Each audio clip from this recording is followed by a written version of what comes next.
tuning in live on 151 JohtoFM Radio.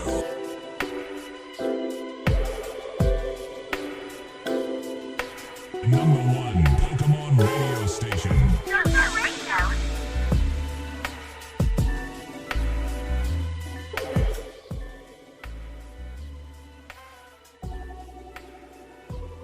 Not a single PSA 9 in sight. Certified PSA 10 classic. JohtoFM Radio.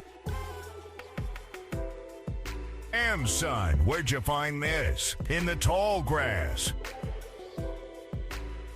We're tuning in to JohtoFM Radio, putting Johto on the map.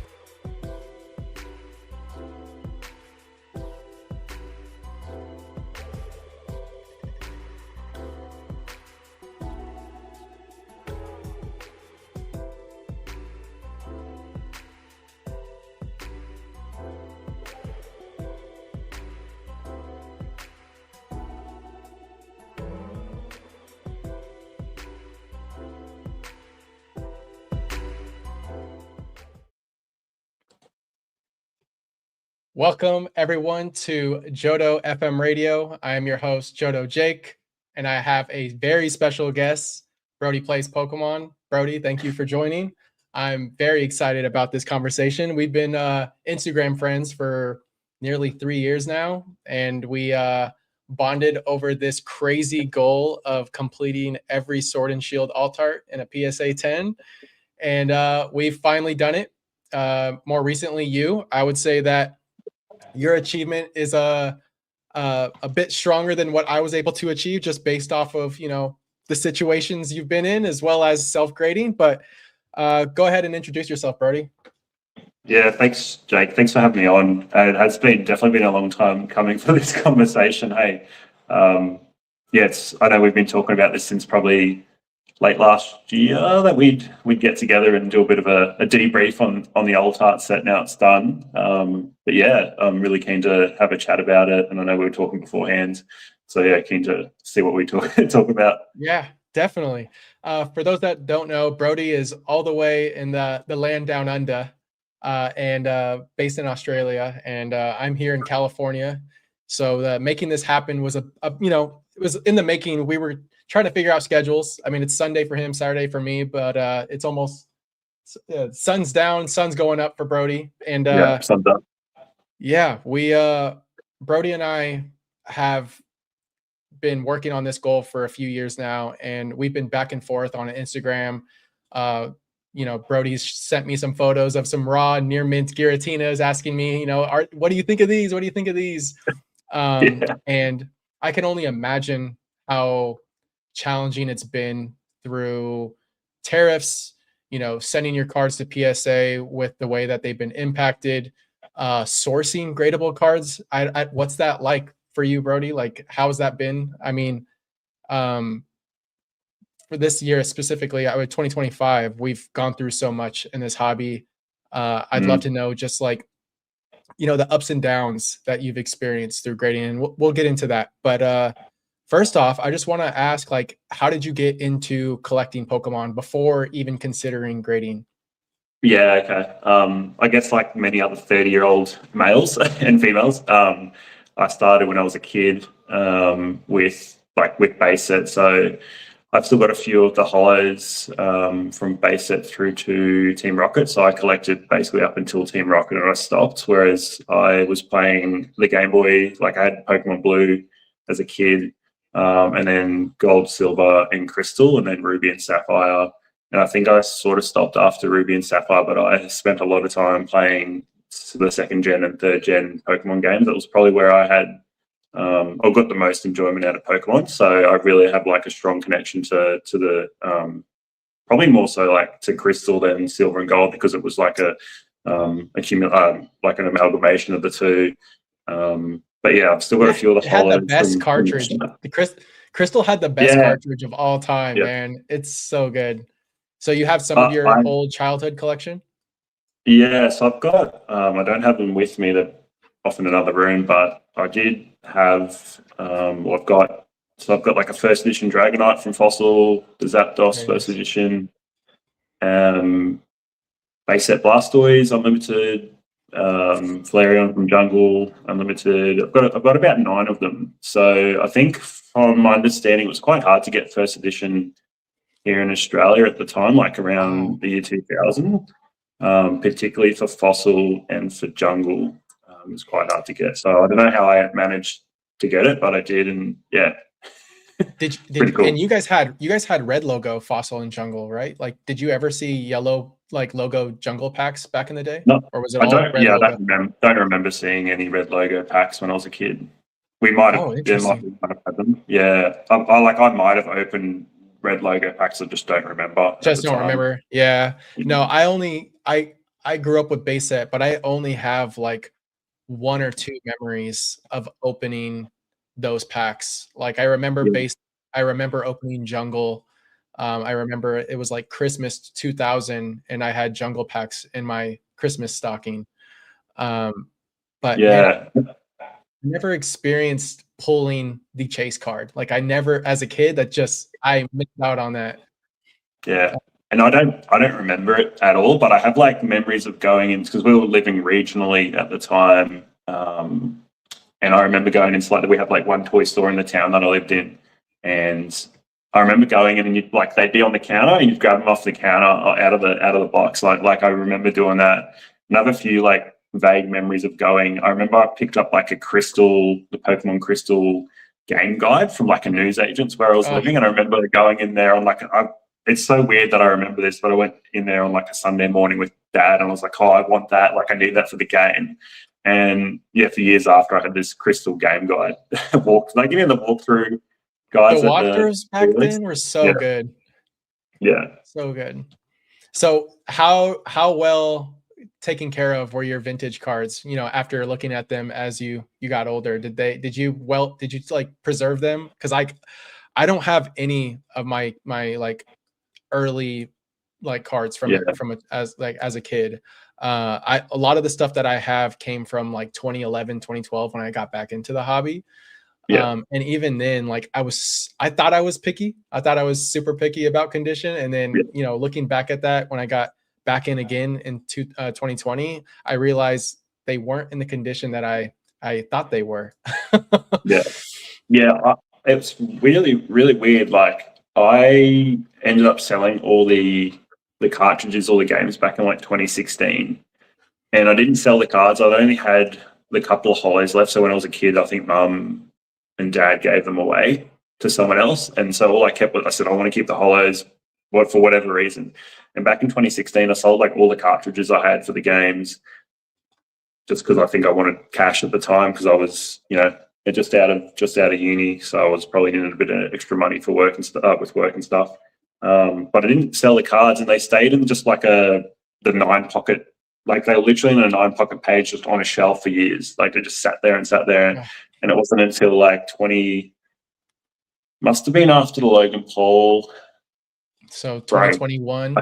Yeah, I think after that happened, like and it wasn't straight after. It was like several months after. I went to Mum and Dad's and was like, "Hey, do you still have that sheet of my Pokemon cards?" And they're still in there, like covered in dust. I took a photo. I've got a photo of it somewhere, because I took a photo of how much dust was just on the top of it. Yeah. So yeah, still got them. So in 2016, you sold the game. That's funny, because I at one point had every single video game from Red and Blue all the way through, I want to say, Omega Ruby. Was it Alpha Sapphire, Omega Ruby? One of those 2 games. I had those sealed, and I sold the entire set, every cartridge, all the GBA games. And it's one of the few things that I regret selling. Like, I still wish I had that. And I sold it to this kid. And I swear, I felt like it went to the right place, because it was like this younger kid that wanted to go back and play every single game from every era and experience it. I hope he still has them, because it was a hell of a collection. Like, I had Diamond and Pearl, Platinum, Crystal. Like, it was, it hurts me to know that I let those go. Why did you sell them? To put them into cards. I actually decided to move it into more cards. I think that was in actually like very early 2021. that I decided to sell those. I mean, it was a good time to sell because I think a lot of those cartridges came down in price, but some of them were in really good condition. Like I still remember the crystal and the emerald specifically were like really nice. Yeah. Man, yeah, it happens Yeah, though. I kept all the boxes. I had all the little like the pamphlets you get in there, the game guide, little game guide. I had everything in there still, but they weren't in any sort of good condition. Yeah. Yeah. Now my blue was played. Like you can tell that was actually the first game I started with. I remember I used to hang out when I was a little kid. I used to hang out with a lot of older kids, and there was this kid Casey who was in a few grades ahead of me, and he just decided to let me borrow his Game Boy with blue, and I was hooked. Like I've been obsessed since. Literally, I don't think he asked for it back. That which is actually interesting. I continue to play that, and then I still remember going to Toys R Us to get silver. And that's the game that I played the most. Like I have done so many playthroughs through silver, and then when Heart Gold Soul Silver came back, and I think that was like 2011 or 2012. That was the other game that I was just obsessed with. I don't think those are good memories. I've got a Switch now, and I've played what was the most recent remake they did? Diamond and Pearl. It was Brilliant Diamond and Shining Pearl. I played through that on the Switch, which didn't have the same nostalgic value. I'd love for them to redo. I know they did do Alpha. What they do? Alpha Ruby. No, what was it called? Yeah, Omega. I think it was Omega Ruby. Ruby Alpha Sapphire. Yeah. Yeah, I'd love to play. I wish I played those. Yeah, I had those sealed. The games are just like how like that. I think playing blue and then like opening base set are like core memories that I still think about. But so you got back in 2021. Is that my understanding, Brody, or were you kind of like in and out of the hobby? Okay, it was after Evolving Skies and before Celebrations. So that must have been. So that was August. So August was 2021. August, Evolving Skies came out, and then Celebrations was October. So it must have been September in between those. Yeah, probably. That's crazy. Yeah. And so what was it that brought you back in? Like, what did you see that like was like, oh, like I should like dig up my old collection? I think there was a couple of things. Like I like randomly stumbled upon what's his name? You know, Unlisted Leaf. He's an Aussie. Yeah. So I like somehow saw one of his videos of opening something on YouTube, and then I reckon the algorithm just flowed from there. Because then on Instagram I saw just a random account who from a guy named Dan I still talk to today, but it was a PSA 10 Expedition Totodile. I think it's the one where he's chasing the Oddish. It's a reader with that one. Yeah. Yep. And then after that, I think that's when I was like, oh, I've got to go to mum and dad's and see if I've still got my old cards. And I think it just flowed from there. And then I started opening packs, and the rest is history. The rest is history. I swear, once you hit that like 30-year-old mark, you get back into this, you don't leave. Like I don't know, man. Ever since 2020, I've been locked in. And so when you were opening packs, were you opening Evolving Skies? Was it like the most modern stuff? It was. I opened a bit. I reckon because Chilling Reign, I opened a little bit of Chilling Reign as well, but it was mostly Evolving Skies. And then when Celebrations came out, like I went pretty hard into Celebrations. I loved it. I thought this is the best thing ever. Like it was a fun pack opening experience. Like only 4 cards in there, so you could quickly go through them. And you mostly always get one of the hollow. The classic collections. Classic collection. Yeah. That's funny you say that because I didn't do. I think I did a little bit of opening early on, probably too much. I think I opened like Champion's Path, Vivid Voltage. Vivid Voltage was like the first booster box set that I remember like diving into with Modern. I think the Chunkachu, which is so interesting to think about that was like the Modern chase card, and we've come so far in such a short amount of time. And to look at that card and to think that it was anything other than bulk or close to bulk is kind of crazy. But it was for me, and this is where I think we're going to pivot into alt arts, but Battle Styles came out, and the Sleeping Tyranitar just like hooked me in immediately. Like I was like, Yeah. I didn't care about modern so much. I was still very into vintage. I was watching a lot of like PokeRev openings when he was doing like those Neo box breaks. And so like a lot of my goals were just focused on like near mint raw stuff. Like I didn't start grading until I want to say early 2023, like probably right when Crown Zenith came out. Yeah, okay. Yeah, see, that's right, because you were after me, because I started late. I think my first submission was like 2022, but I'd Yeah, sent so one with the middleman.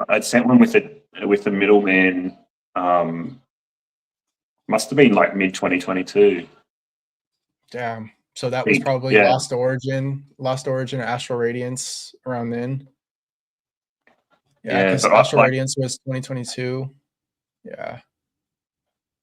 yeah, it's funny that you say like, because when I was saying I was opening celebrations and stuff, and I didn't even know I don't even think I remember it. Like I don't know where the point was when I went, oh, what are all these really cool artworks? I just don't remember. Yeah. Just don't recall when that was. But like fun fact, when like the first ETB I opened to celebrations, I pulled the Umbreon, and that Umbreon was a black. That Umbreon ended up being a black label. No way. Yeah. No way. Yeah. Yeah. That's amazing. Was that like one of your first Beckett submissions? Yeah, it was like the one and only Beckett submission I did was five cards, and I didn't do that till I can't remember when I did that. It might have been in 2023, but I had also pulled a really nice looking Gold Mew from Celebrations later on, and that also got a black label. And then I'd sent a the Japanese phone cards. Yeah, like the Zapdos Articuno. It's probably not those ones. Cards? So, if you Google it, it's like Pikachu Dragonite Japanese phone card. Pikachu Dragonite? Yeah. Let me see.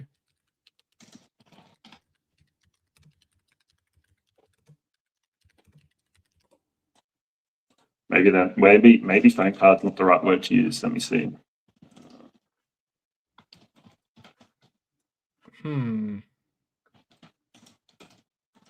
Pikachu Dragonite phone card. Is it I don't know if it's this. This is actually 2000. Was it recent or was it new? No, so it's like 1998 or 98 maybe. Huh. Anyone anyway, I'll send you. I can send you. It's like it came in like this little envelope, and it had Pikachu Dragonite on one card, and it's got Pikachu in a hot air balloon on one side, and then Dragonite's flying, and he's got like the mailbag on the side. That's one of the cards. The other card is just got Pikachu in a field, and the Pikachu was that one got the black label as well. So I got 3 black labels, which was great. Like I didn't know any better at the time. I was like, this is awesome. Let me see. I think it might be this here. Let me share screen. Is it this one here, Brody?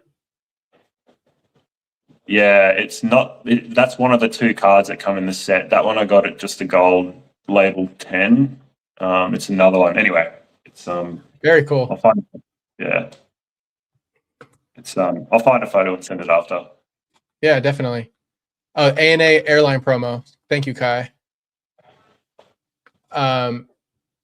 Yeah. Wow. So you hit 2 black labels in your first and only Beckett submission? 3? That's got to be like the ideal way to start. I mean, was that you said that was your first Beckett submission, but had you already sent to PSA prior to that? Yeah, I definitely had already sent to PSA. Yeah, that was just the first Beckett one. That's insane. So did you end up selling those? No, I still got them. Collector. Yeah. Love it. Oh, that's amazing. Okay, so and Celebrations, I think the classic collection, I know that the regular set quality wasn't great, but like most of the classic collection print quality was like S tier. Like I just so good. Like the backs were like super matte, so you didn't have to worry about scratching or print lines, and like there was just something way more sturdy about the classic collection cards. I don't know how to explain it. It felt thicker. That's best way I can put it. Wow. So you started grading nothing as good. Oh man, I wonder what that Umbreon would do right now in a black label.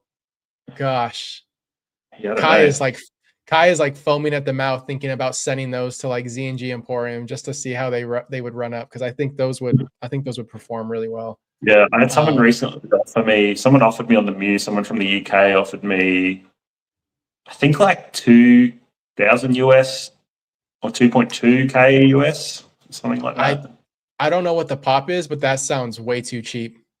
It's like, I think the pop on both of them are around like 10 to 15. Oh wow, the Umbreon, I think, that's sickening. I wonder what the pop is on that. When I graded the Umbreon, I think it was pop 6 in the black label, and the Mew was a pop 8, I think.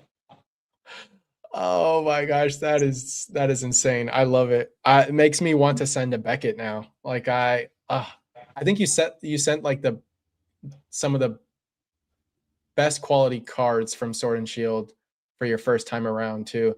Did you keep sending to Beckett, or was that like one and done and you're like, oh no, mic drop, I'm done? Yeah.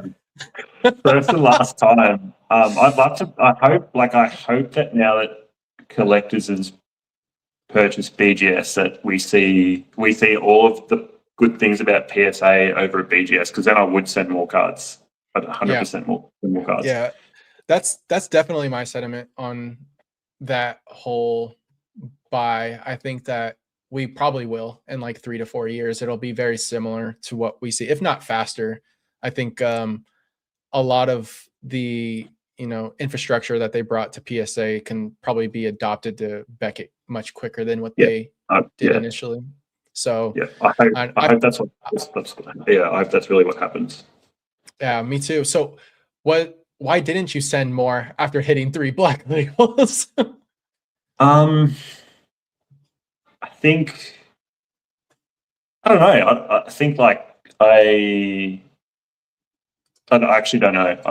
Maybe it was just too hard to worry about it. Like I think I probably don't have a good answer. Maybe I didn't come across good enough cards. Maybe I just decided to go down the PSA route. It definitely was like, to me, it was an easy avenue to grade with PSA at the time than it was Beckett. Yeah, that's probably true. I don't remember how bad the backlog was around like 2022. I assume they're starting to catch up a bit, but yeah, one of the biggest reasons why I didn't start grading until 2023 was just because of the backlog. Like I didn't, and I also like for the longest time I just thought I was gonna be a raw collector. Like I really it took me some time to see the benefits of it, but dude, it's the best thing ever.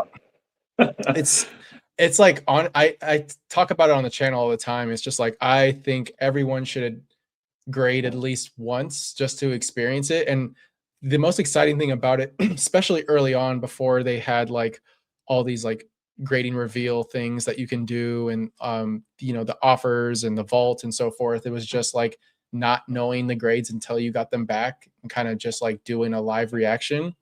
I done a few early videos on the channel where just me and a few of the guys that I would grade for, and we would just hit record and like do a grading reveal, and we sent some cool stuff like from first ed base to ultra modern, some Japanese gold stars and stuff like that. But yeah, I don't know, like I can never see myself in this hobby and not grading cards now. Like it's just I don't know, the chase aspect, like people talk about the chase of like pulling a card. I'm talking about the chase of finding a card that's 10 worthy that I want to add to the collection. I totally agree. Like especially with some of the lower pop stuff I've been trying to grab recently. I've been trying to collect a few of the lower pop Larvatars. I've because of seen it. that.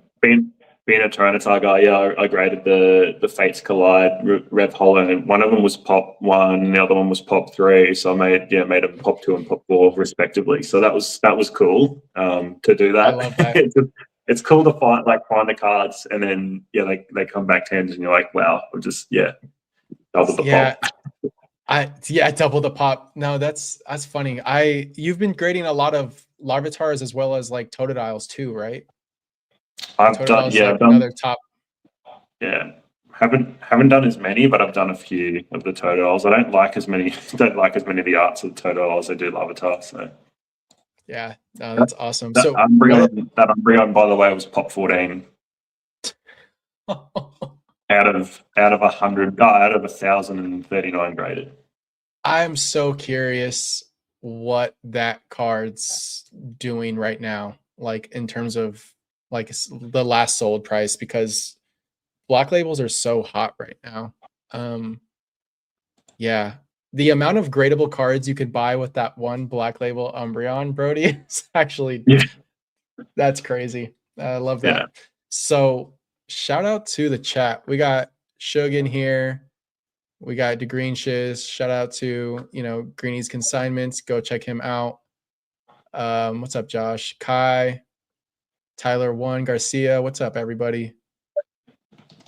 Oh, I love it. Okay, so when it comes to alt arts, Brody, what made you kind of make this a goal? Because I feel like most people would see that sort of goal and just kind of be like, that's impossible. And I think, the amount of time and effort, and people think that it is expensive. Don't get me wrong. I think it's very expensive to source these cards, grade them. But like, when was it like, okay, I'm actually gonna do this? Like, when was that moment for you? Sorry, I just read Green's comment. He was like, "I look different." So I think I graded. So first of all, I graded Tyranitar and Dragonite back around mid 2022, and that was like just because they're my two favorites. So I graded those first, and then I think there was about 15 to 20 cards I graded in 2023. So I think at the end of 22, I'd started picking up a few of the others. So I remember I had probably I think Fusion Strike had come out sometime then. So I had like Genesect, I had Stellaby, I had Sanaconda, I had a guy on Instagram sell me Rayquaza VMAX. And so that was probably one of the next big cards that I bought. And so I think once I graded those, that took me to maybe like around 20 alt arts. And I was like, it was sort of a point where I was like, do I sell these or do I actually try to complete this whole set of cards? And then, I think I just went for it, and it was really good because it was like, it set me on the path, like a collecting journey. Like I wasn't trying to do, I think often people will spread themselves really thin trying to do everything at once. Whereas it's better to like, focus on one goal. Like that took me 3 years from when I started to finishing it last year. So it was, a long journey. I did a few things, a few side quests along the way, but in the end, like I got there. I didn't think I was going to, but I got there in the end. Yeah. I know. I feel like it was summer of 2024, and I think you and I were both like, dang, some of these cards are getting like a bit crazy. I remember Giratina V. Yeah, like they went like, I was going to say that to you, like during 2024 was like when I graded the most of the bulk of them, because it was like I think it was after the Japanese have a boom in 2024 they had the boom in Japanese, because that's when like the alt arts all of a sudden it was everything went crazy. It was 2023 when we had the Japanese boom, and then in 2024 was our Sword and Shield boom. Like I remember that April, like people were going crazy for Gengar. Umbreon was hitting new highs. I think at that point it was like, I think it hit like the $1,800 or like nearly $2,000 mark, if I remember correctly. Because I picked up the majority of the expensive ones in 2024, like a Gengar, Lugia, Charizard, the majority of the expensive ones were during 2024 because they just came out of nowhere. Like the prices started going up, and then like I'd go on Marketplace and there'd just be cards left, right, and center. So I remember being able to pick up a lot of them. Like in context of like now, they were cheap, but they were sort of reaching all-time highs. Yeah, no, I got not necessarily discouraged. I just got pretty bummed out because Gengar VMAX was like one of the few cards that I had a really hard time sourcing. And I can only imagine, like, I want to talk about that too with you, Brody, is just like sourcing gradable cards in Australia compared to like, I feel like it's just like the US is just like a hub, and it's just like, especially here, Yeah. like I feel very lucky in the area that I'm in, Brody. I think you would be kind of like, your jaw would drop when you see how much Pokemon is here. Like it's such a very dense like collector hobbyist hub. So like even then, like Gengar VMAX was nearly always off center, like always off center. And like that card, Giratina V, was like a really troubling. Yes. Let's pull some out. I actually brought everything out. Brody had to go grab all of them. He hasn't had them all together in a while. But this card was tough. I ended up buying this in a 10 because I couldn't find a gradable copy. Yeah. Mine was one and done. Like it was the one copy I bought was good enough. So see, yeah, I envy you. And what's funny is like I had a lot of raw alt arts, and I didn't start grading until after I had actually bought my first PSA 10 alt art. And my first ever PSA 10 alt art was actually this one here, and it's my favorite. The Lugia, like easily, this card just it just reminds me so much of the Gyarados from Neo Rev. And so I think I picked that up for like $250 in a 10. And then I was like, I think I'm gonna, because like my initial goal was just to do all of the Sword and Shield alt arts raw. And then I was like, you know what? I think these are gradable. Let me start sending some out. And then in my first submission, I sent Origin Form Dialga. I think I sent Palkia, Crown Zenith, Lucario V-Star, and Machamp. There's a lot of Astral Radiance because I think that was like the set that I had just picked up.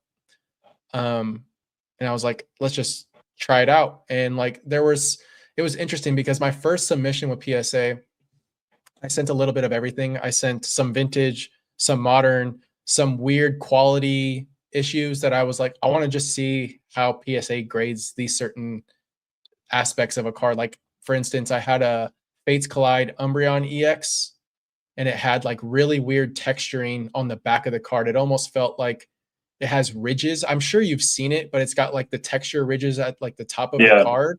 Yeah. And I had that one, and then the Giratina EX from one of the XY sets, and they both 10. So I was just like, oh, like PSAs, like I was just like, okay. And I sold them too early, of course. They're way more expensive now. But then once I got that first submission back, and I was just way more confident with like the possibility of actually doing this, I just kept sending. Like I literally would buy as many Sword and Shield alt arts as I could just to see. But like I think the problem I had is that I was too picky, and that's what kind of like pushed the goal back a little bit. And that's when like I started getting like I just got a little bit stressed out with it, and I took a pause and kind of just like let the market do its thing so that I can not like just FOMO buy into some of this stuff. And I'm glad that I did, because like a lot of the raw alts that I bought, they actually came back down because there was a slight correction after that initial Sword and Shield boom. Yeah, but, I went the opposite. I was just like, I got to buy and get these all now before they, like, if in with the odd chance that they go up further, like I've got to try to get these now. And like you were saying before, like I just don't feel like we've got the same access, there's less people here, so there's way less cards going around. But it was a different time. Like back then, like not everyone was trying to chase every single alt art. So for me, it was good. Like I was able to pick up stuff a lot easier during 2024 to try to finish the set. Like I did pick up a lot of the really expensive ones during that year just because of the price increases. Yeah. I remember going back and forth with you on the Lost Origin Giratina V, and I remember you finally found one from like a big, like, Yeah. I don't know if it was like a Facebook buy or something like that, but you bought a ton Yeah. and it included that Giratina. For Yeah, those that it don't was know, it was on eBay. was it guy eBay? That's right. Yeah, and I had like the save search for Giratina, and it was like one of the last 10 or 20 cards I think I needed, and I think that's probably been the hardest card for me just due to the price, more so than, I guess the quality is pretty bad because they're only like a 50% 10 rate, but I think It's it was lower more the than price. most. Yeah, the price I was going to have to pay to get one. So when I saw one, I just like snap bought it, and the guy was probably only a 15-minute drive from me. And I went to his house, and he's like, I'm getting out of Pokemon. I got all this stuff, and most of the other stuff was just bulk. But he had the ETB Charmander from Obsidian.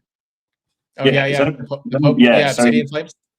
yeah, he had that as well, and I bought that in that 10 as well. But the Giratina 10s, and I think I was sending you photos because it had like a faint print line on the back, and I was like, "Is this going to?" It was. Yeah, you know me. If I saw that, I would grade it knowing that it will probably 10, and I would just replace it with a copy that I could find. That's what I did with a lot. Like there were a lot of Sword and Shield alt arts that I was like, this isn't like something I want to keep in the PC, but I think that PSA is probably going to give me a 10 on this. So like I've swapped out so many alt arts. I keep a pretty intense list of like cards that I wanted to keep, cards that I wanted to replace, cards that I still needed. And I think that was important. I don't know how you tracked it, Brody, but like what was your like strategy when it came to like this? Was it just like spray and pray as you found them, or was it like It was sort of as I found them. Like I had a spreadsheet with like the cost, where I bought it from, the set, all the standard stuff, and I would just like tick it off as I bought it raw, and then when it became a 10, I'd tick it off like whatever I was using to score it, and I'd just go about it like that. I think it was sort of like as they come. It wasn't like, sometimes I would go on eBay and I'd search specific cards to see if there's any available. And there was a few cards like I had the save searches for, just in case they came up, just because they just got so hard to find. Yeah. Like to find good copies, that is. Yeah. Like you can find them. You can find Giratinas all day, but trying to find a good one, like, few and far between. You had tried to grade a few that came back 9s, if I remember correctly. Yeah, right? I think I graded at least another one. I bought it just before this one I've got now, and that was, I think it was the centering. Must have been the centering thing. Yeah, the centering, and like Giratina V had like the white speckling on the back. Like it was very, very common. I saw it. The only other card I could think of when I see that is the Mewtwo GX from Shining Legends. Like that's another card that has a lot of that white splatter on the back of the card. It's almost like whatever they used, or like the ink didn't set and like they pulled it off of something and it kind of just like pulled off all that blue ink from the back of the card, which is weird because like I didn't see that on any of the other alts from Lost Origin. It was specifically just Giratina. Lost Origin had some issues. Yeah, and I don't know if you noticed this either, Brody, but like I saw really weird variances in the holo foils with Lost Origin.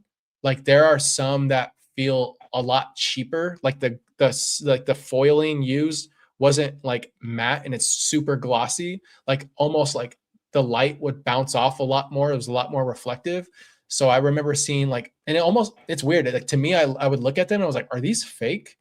But they were like genuine cards because like the silvering, I remember seeing an Aerodactyl specifically, but like there's something about like the Sword and Shield alt arts when you like move them in the light, they have like a really nice sheen that kind of goes across. That's a lot more matte. It's kind of flat. Yeah. Whereas these were like kind of bright and intense. Yeah, But I didn't notice that specifically, but yeah. yeah, I saw it a lot with Lost Origin alt arts. And I don't know if it was like another facility, because like even now, like print, sometimes I'm like, were these all printed in the same place? Because sometimes they feel and look very different. Especially Scarlet and Violet.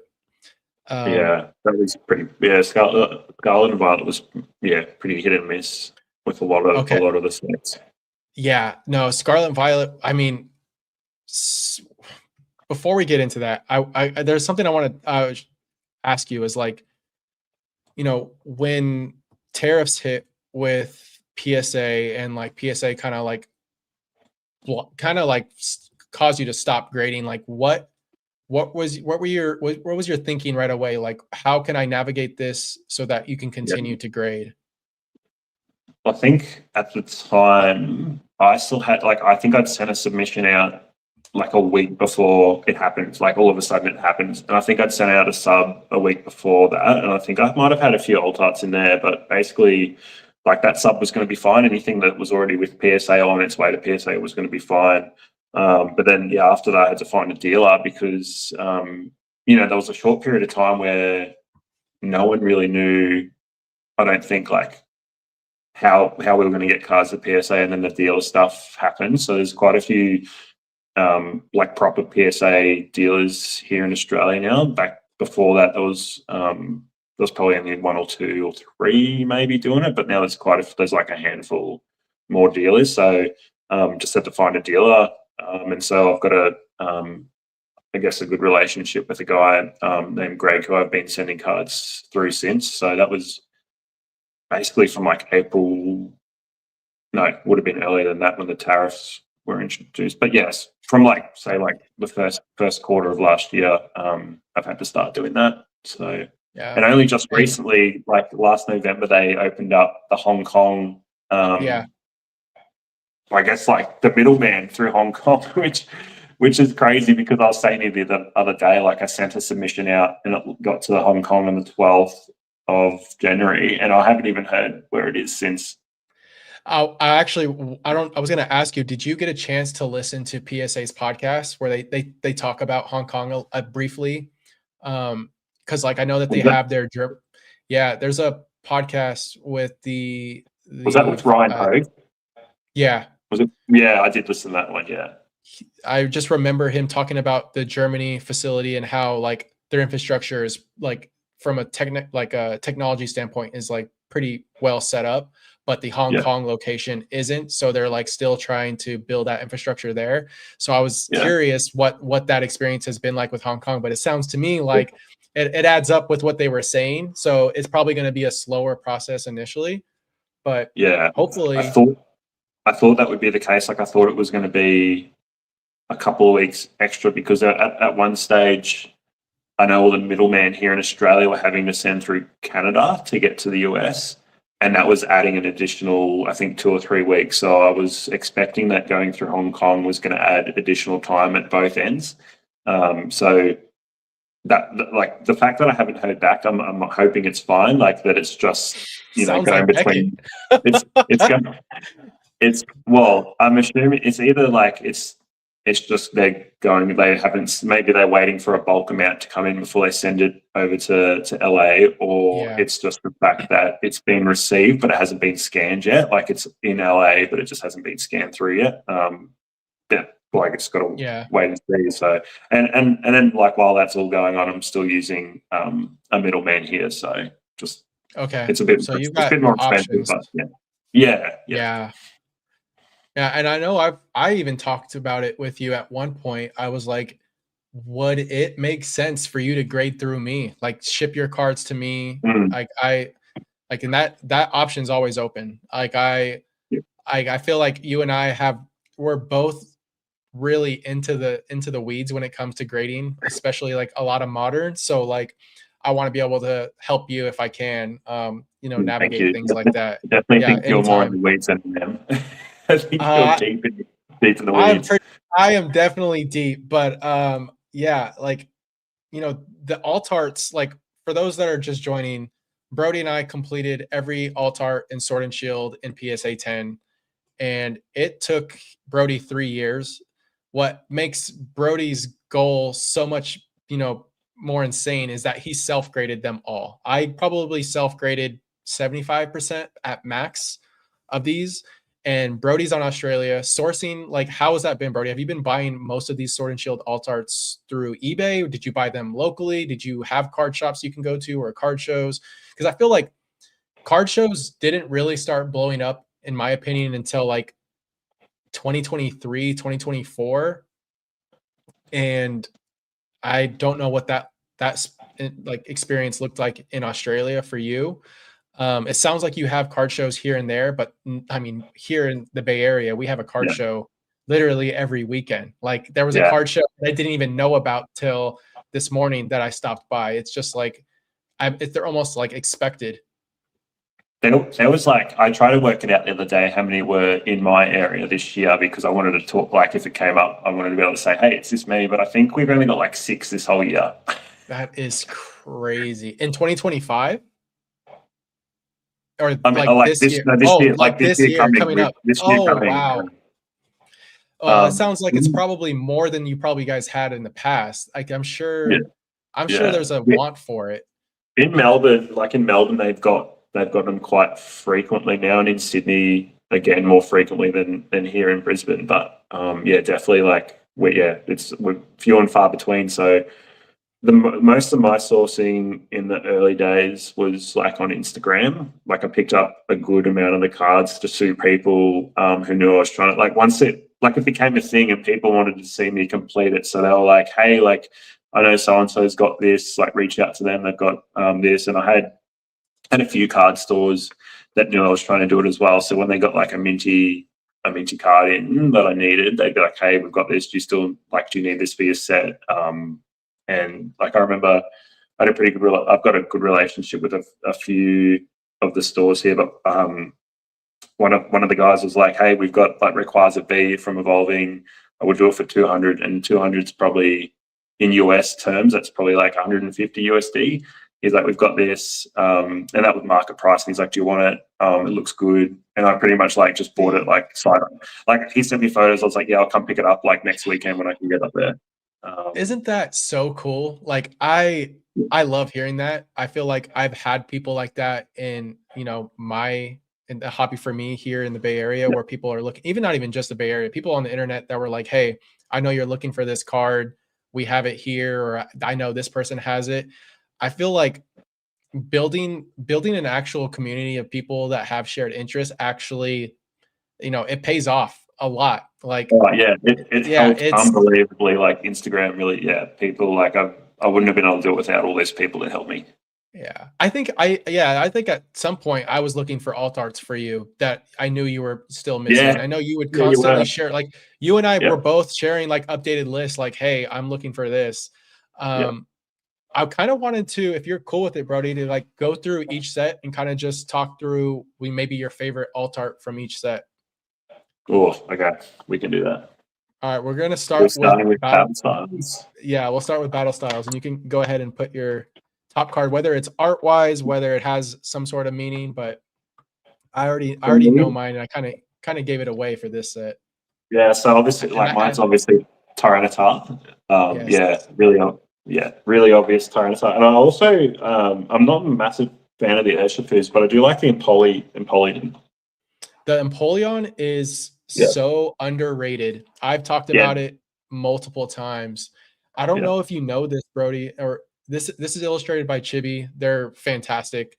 But like, something cool about the Empoleon, for those that don't know, this is a Rapid Strike. This is a Rapid Strike Pokemon, right? So this is when this mechanic was introduced into Sword and Shield. So we have Rapid Strike and we have Single Strike, which was the Tyranitar. And what's fun about this Rapid Strike card is that the Phalanx and I think it's Minchow, or what is this Pokemon's name? Yeah, Minchow. Both of these Pokemon are actually Rapid Strike mechanic Pokemon in the set. So you have like commons or uncommons that are Rapid Strike. So it's very fitting for this card. So I didn't know that. Yeah, it's a fun one. And then I think that this card is severely underrated, Brody. And I know it's Urshifu, but this card is just insane. Like it reminds me of something from like Studio Ghibli. I don't know if you're familiar, like those anime. Yeah. It definitely gives me those vibes. But I will say, I think that the weakest cards from the set are the Urshifu Vs. Yeah. I would say the Urshifu VMAX single strike is like, this feels like a VMAX card. This feels like a regular. This is one of the weakest ones. But what's really cool is that this artist. Oh no, is it Nishimura? This is someone else. I'm thinking of. There's another artist in this. This actually might be them. They did work for Street Fighter, if I remember correctly. So like this definitely gives me kind of like Street Fighter vibes, like the old old Street Fighter video games. Yeah, I think like one of my early YouTube videos was just talking through the artist of Battle Styles. I think Battle Styles just doesn't get enough love, man. Well, yeah, I think it's probably due to like the first one, the old parts that are in it. I think like none of those are like Urshifu's aren't everyone's favorite Pokemon. So I think that's probably what, from a popularity point of view, that's probably what let it down. I agree, and it's hard because like the 3 sets that came after it are some of the biggest alt art sets of that first part of the block, right? You have Chilling Reign, Evolving Skies, and Fusion Strike. And all massive sets straight after, right? Like 18 or 19 cards. Chilling Reign, I think Chilling Reign has 11 or 13, if I remember correctly. And then I know 18? Evolving Skies 16 or what is it? 3, 4, 5, 6, 7, 8, 16, 17. 17 cards. It's the biggest alt art set. And it's kind of like all not downhill in terms of like quality or art, but like as terms of size of alt arts, because like after Fusion Strike had like, I want to say like 9 or 10, we went to like mostly sets that had maybe 4 to 5 or 6. Like I think Astro is like the next biggest set, and then like obviously the last two being Lost Origin and Silver Tempest, they were both just 4 card alt art sets, which the Sword and Shield sets were coming out, I was trying to play catch up. Like I was constantly trying to play catch up with these cards. I'm like, gosh, I hope there's not 17 alt arts in this next set. Because I remember Evolving Skies was a beast. It's a journey trying to like when I was trying to self-grade that whole thing. I was like, man, this is going to cost a lot of money. Like in context of the time. But like, I think that like, I know you were doing it. I was definitely doing it, but like, it wasn't like you and I were just grading cards for the collection. Like we were grading, flipping, doing that over and over in order to make this goal possible. Because I think you and I both don't come from money. This is not a cheap hobby. So like being able to, almost, I don't want to say like net zero it, because I'm sure I put a lot of money into this, but make it more feasible and less out of the wallet. Like that's what I've always tried to do as well. Like I've tried to make it basically like a zero sum game. I think the reason like I went down that path was I think early days I watched a lot of PK and Dan as well. John. Like those guys, they were like my first sort of insight into like grading and just like how to, I guess, grow. I know Dan doesn't collect really, but like how to grow a collection, and a lot of that probably came from watching PK. Yeah, that's funny you say that. Brody, actually, PK is one of the reasons why I started grading. He used to say it in all of his lives. He's like, if I can share like one thing with you to like make you do one thing, is grade at least once and just do it. And like, he wasn't wrong. And I think I'm just kind of, he's passed the torch to people like us to kind of like continue to like push people to do it. Cause it does make, even if you're not integrated cards, like I know people, for instance, Jordan, who I had on last, he doesn't really collect graded cards, but he he grades and sells them so that he can have his binder collections that he has. And it's honestly a great way of collecting to, get close, if not making money, like you're making money as you're building your collection, which is fantastic. I collect too much to make money. Yeah.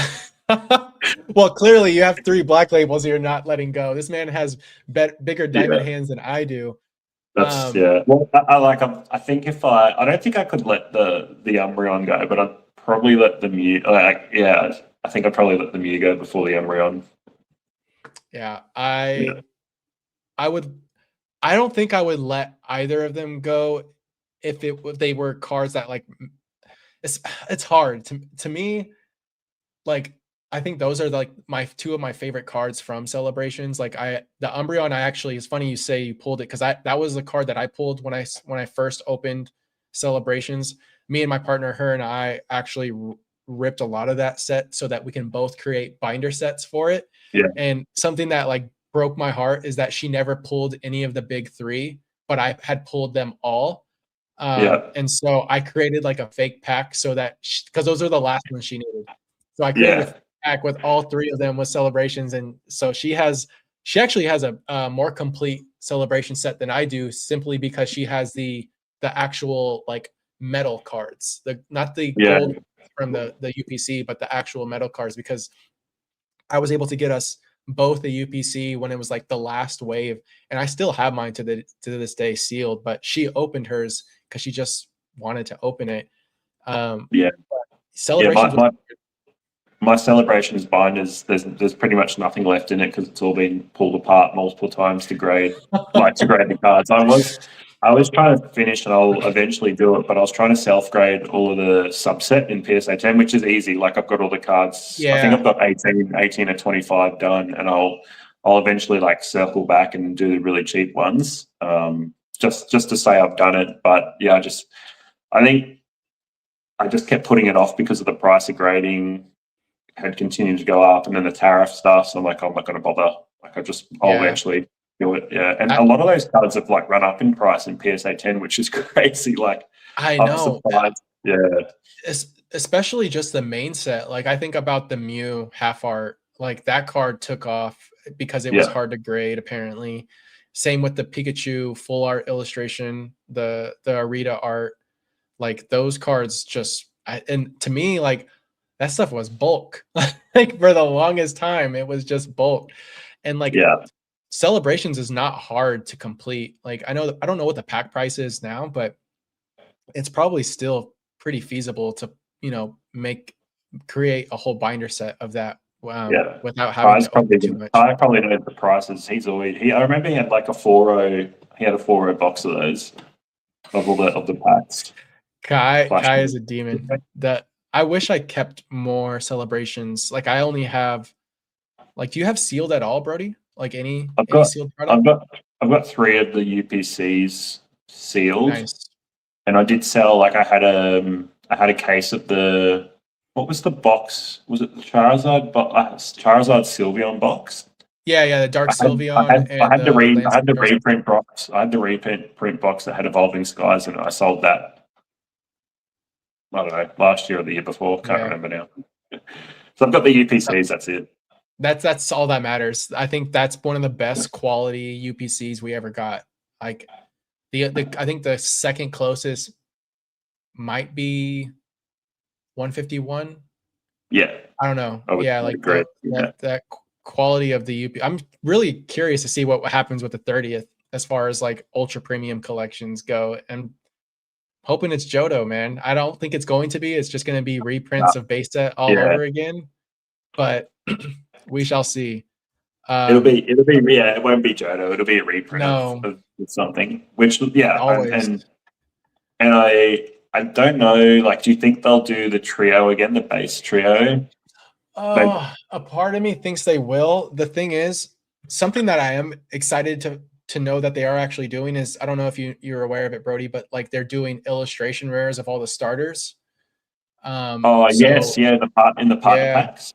Yeah, the partner packs. So there's like set series 1 through 3, and I think that they're gonna have in the first set it's like 1, 3, and 9, or 136 or something like that, and then 2 Yeah. for I don't know, but I'm excited for that. I think those are going to be really cool. But yeah, I think Yeah. they'll probably do, maybe they do something like they did with the Pikachu in terms of like doing full art base set kind of like extended arts. But like, I don't know. I really want to see them I want to see them do not necessarily Pokemon cards from like across the generations, but just like focus on, I don't know, like the core like building blocks of Pokemon. So I think of like Ken Sugimori. Like I want to see like something really cool from Ken. That would be sick. Like Yeah. Give it like some some Sugi sort of art. like crazy watercolor like special illustration rare, because I know Ken Sugimori did the full art Professor's Oak in Celebrations. Yeah. And I would like to see him do something pretty fun in the 30th. I'm sure he will. Like he's just yeah. Like OG, like Ken Sugimori art on the box, like on the game boxes, is just like phenomenal. Hey, Yeah. like on your old like golds and silvers and stuff. That artwork is It's so peak. it literally is my childhood. Eh? Yeah. Shawarma just asked if Ken is retired. I believe he is, but I think he does get commissioned when he does like he probably gets commissioned throughout the TCG when Pokemon wants to work with him. Yeah, like he did cards in silver. He does a lot of supporter cards by the looks. He did Silver Tempest. Yeah, it's not often. Yeah, JTR was right. I think it hasn't done a full art since Celebrations. Yeah, I think so too. But yeah, I am very excited about this year. There's a lot happening with Pokemon right now. Before we move on, all right, let's move on to what is it? Chilling Reigns, your favorite Chilling Reign. Yeah, this is a good Man, one. I've got a good story. I've got a good story about Chilling Reign. Okay. This is back when I was like, just as I said, like I was just sporadic buying whatever I could to finish the entire set. But I had a guy on Instagram who was selling, like, I think it was, he was selling like 5 of the alt arts or 4, and he and I were going back and forth for like a week or 2 on prices, and I just went, oh, like no, I'm not, like that's too much above market, blah blah blah, and I just let it go. And then like 2 months later, like no chat, nothing. He just messages me and says, "Hey, are you still keen? I'll do your price." And the cards are about the same price still. And I was like, "Yeah, let's do it." And like then that's just how it just happened like that. Like it's, and then I look back now, I'm like, oh, how silly was I to like not do it right away. It was all a Chilling Reign too. Like I could have got 5 cards like that, but I I bick it over maybe $50 difference in price, which is for US, like it's probably 25 or 30. And then I could have missed out on those cards altogether, but he ended up coming back and I got him. So I love that. It's rare. Yeah, I don't remember what they were, but I remember one was Zapdos, one was Blissey, and one was the Moltres. And there was five in total. I just don't remember what the other 2 were, but they all came back 10s except for the Blissey, I'm pretty sure. So I had to go get another Blissey, but that's my Chilling Reign story. I would say Blissey is still one of the more affordable alt arts from Chilling Reign too. There's a few from this set that I think kind of like fly under the radar, and my favorite alt art is one of them in my opinion. That's the Zeraora, easily. The Zeraora is cool. Yeah. This card is insane. And this is done by Furusawa. I can't remember. That artist sounds very familiar, but yeah, that card just does it for me. It's a more recent, I think that's a Sword and Shield Pokemon if I remember correctly, but yeah, I really like the Galarian Birds. I don't think they get enough love. I think the Moltres is another phenomenal art. You a Blaziken fan? I'm not actually. I think it's a very goofy art. This is the same artist that did the Entei from Crown Zenith too. Yeah. Okay, I can pick it a mile away when you say that. What was that? Yeah, I can pick it a mile away when you say it's the same artist that did the Entei. Yeah, it's the I will say that like I like the Blaziken more than the Entei, and I like the goofiness that's happening in this card. He's like in a dojo above the dojo, trying to training these Inteleons. But Yeah, I'm not a massive fan of the Blaziken either. I think yeah, I actually really like the Shadow Rider Calyrex V, yes, which is this one. yes, so Yeah. good. And I also like same again. I like the birds. I probably like the Moltres the best. I agree. The Articuno is also good, but I think the Moltres is my favorite as well. Yeah, the Articuno and the Rapidash are probably the two hardest for me to find in mid condition. They'll always sell off center. The Articuno, that's funny. I feel like I graded a lot of these. I probably graded 4 of these Articunos easily. Yeah, the Rapidash is one of the last cut, like in the last, 20% or 30% of cards I graded was the Rapidash. Funny enough, the Rapidash, I recently graded one. It was a PSA 9, but it got a PSA 9 because it was a miscut. So it was completely off, and I had the alignment dots on the back of the card.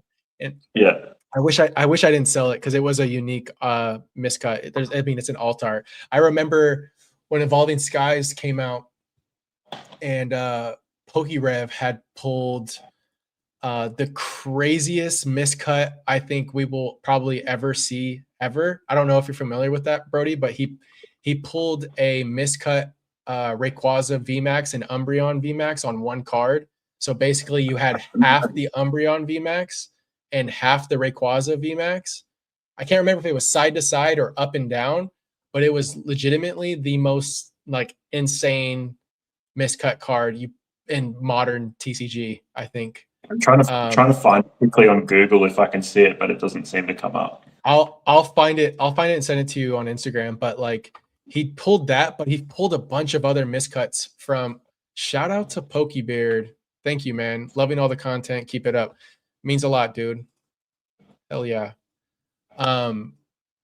Yeah, I will say like Evolving Skies had a lot of miscut issues, but other than that, I didn't see a lot of that. Like, man, I looked at Scarlet and Violet, and I think it was by the time Obsidian Flames came out, and that was like the camo that really broke the straw. Yeah, what's the saying? The straw that broke the camel's back. Yeah, because like I remember the quality on Obsidian Flames being atrocious, and I'm like, we're getting all these fantastic artwork and throughout these Scarlet and Violet sets, but like they're just I mean it's fine that they're binder copies, but like I couldn't find anything to grade, especially from Obsidian Flames, and I was just like, I want Sword and Shield quality back so bad, and I feel like it wasn't until Mega that like I got excited again. I don't know if you've taken a look at a lot of Mega since like your reel on Instagram, and I messaged you after. I was like, I just bought an Executor. Like I've been on a bit of a tear, and I bought I bought like Vulpix. I've grabbed the Vulpix.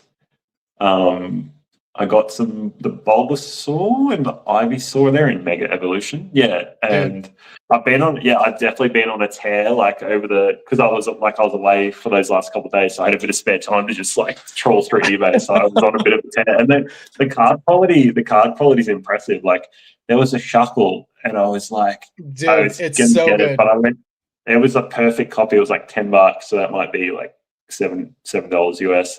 I'm just like saying these, trying to convert these to people watching because I think all the audience will be American except for why did you spend so much? Yeah. People will be like, oh, why you spend? Yeah, like that's too much, blah blah. But I went to bed without buying it, and then the next morning it was gone. So someone got it, and this is just since your reel and me buying the Executor, I've been on a bit of a tear That's buying so them. Funny. But yeah, I haven't got them in hand yet, but the quality, like the photos look good. So I was like, oh, hopefully these are nice. Brody, you're gonna feel like you can breathe again. Like Mega, I swear, I don't know what they did differently. I don't know if it's a completely different print facility or if they changed the blades or what, but like it's like Sword and Shield level quality, but more on like on center. They're like not off center. Like they're meant to be graded. I think I sent like 10 Maybe Steelixes with from BGS. honestly, and it's funny. I don't know if Shug is still in the chat, but he had messaged me and was like, we should both try to see, we should compete and see who can grade the first black label between the two of us. So I might, What's my goal this, what's the parameters of that? Is it like you've got to send only I certain think it's cards, or going is to it be, anything? I originally thought he was going to be sending Japanese, and I'm like, oh, he's going to hit this before I You do. should make it English only. Make it English only. Yeah. That'll make it way more The fun thing and is, satisfying. Shug's in Japan, so like I'm kind of screwing him over by that. But like, yeah, I want to grade with Beckett and try to go for a black label. I think it's something that, I mean, hearing you do it, I'm like, damn, why haven't I not tried this?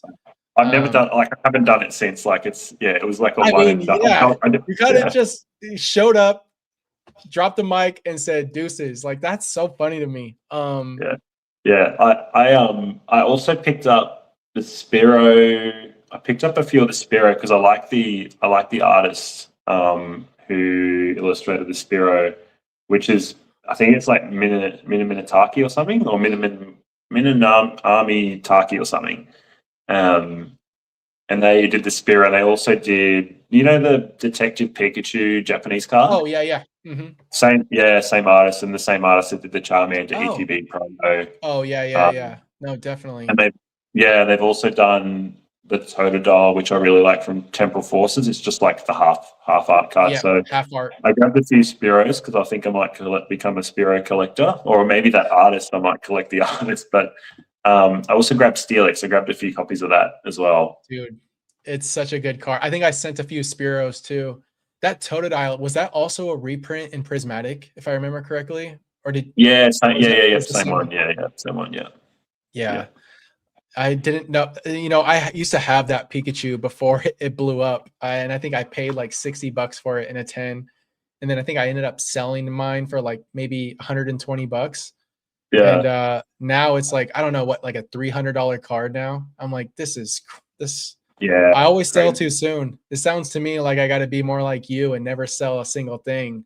But it sounds like you're still grading a lot and selling. Like, what's your current goals right now? Like, aside from, like, because you have a lot of side quests, you're doing the Larvatars, the Totodiles, and you're kind of just like having fun sending stuff. But like, now, like, I felt, I don't know if it was just me, but like when I completed the Sword and Shield alt arts, I felt a little weird. Like, I was like, not necessarily like I didn't have a goal in mind. Like, I definitely did, but like, I don't know. It took so much time and effort that it didn't feel, I don't know, it didn't feel real for a little bit. Like, I just kind of like, and that was funny because when I completed it, I didn't take a break from collecting, but I wasn't buying or grading for a little while. Like, I kind of just sat with it.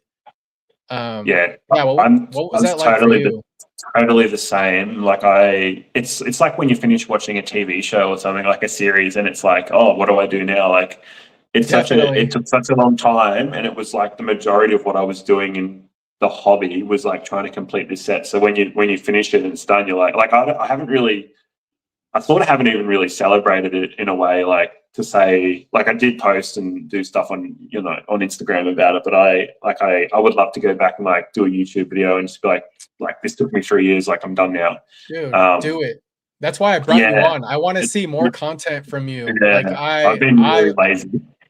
I get it. Like, I also get in lulls too. Like, I've been on a content grind as of lately, but I talked to you about it, personally, between you and I. Like, I went through like in a pretty intense interview process. I want to say like 6 months ago, and I was like on a content roll, and then I like took a pause to focus on that.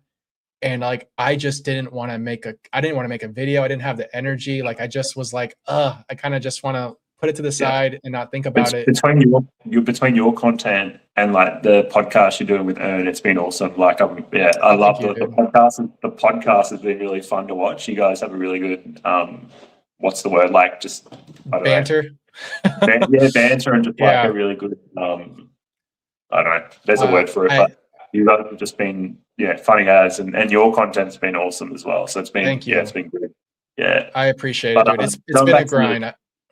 yeah, going back to the question, I guess like now it's, I've been doing some, I guess, side questing in a way. I haven't really been like, I'm going to do this next. Like, and I think I'm also, besides like not being sure what to do, I'm also probably hesitant to like jump into something that's going to take me like 3 years to that's do. Very valid. I was going to say, Brody, for those that don't know in the chat, when did you complete the Sword and Shield set? Was it in November?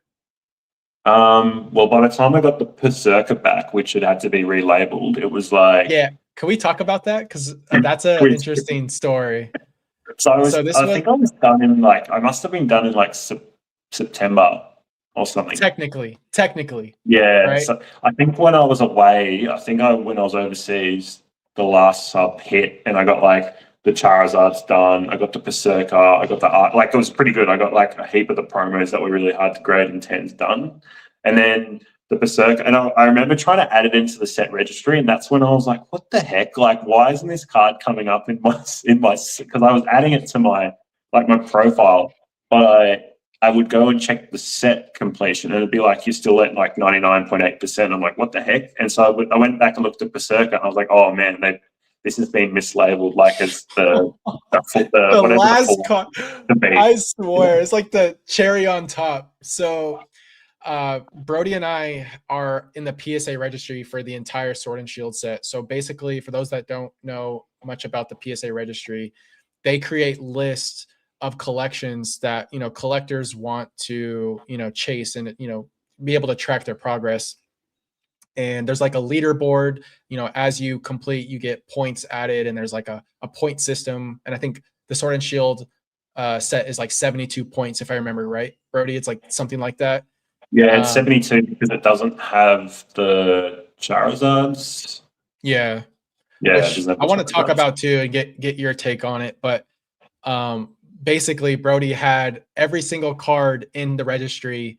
And as he was entering the Berserker from Lost Origin, he realized that they had labeled it as just the regular full art and not the alt art. So that totally just kind of screwed him over to be able to complete it and be finalized in that final set of people that are complete on that leaderboard. And I think I'm 13th.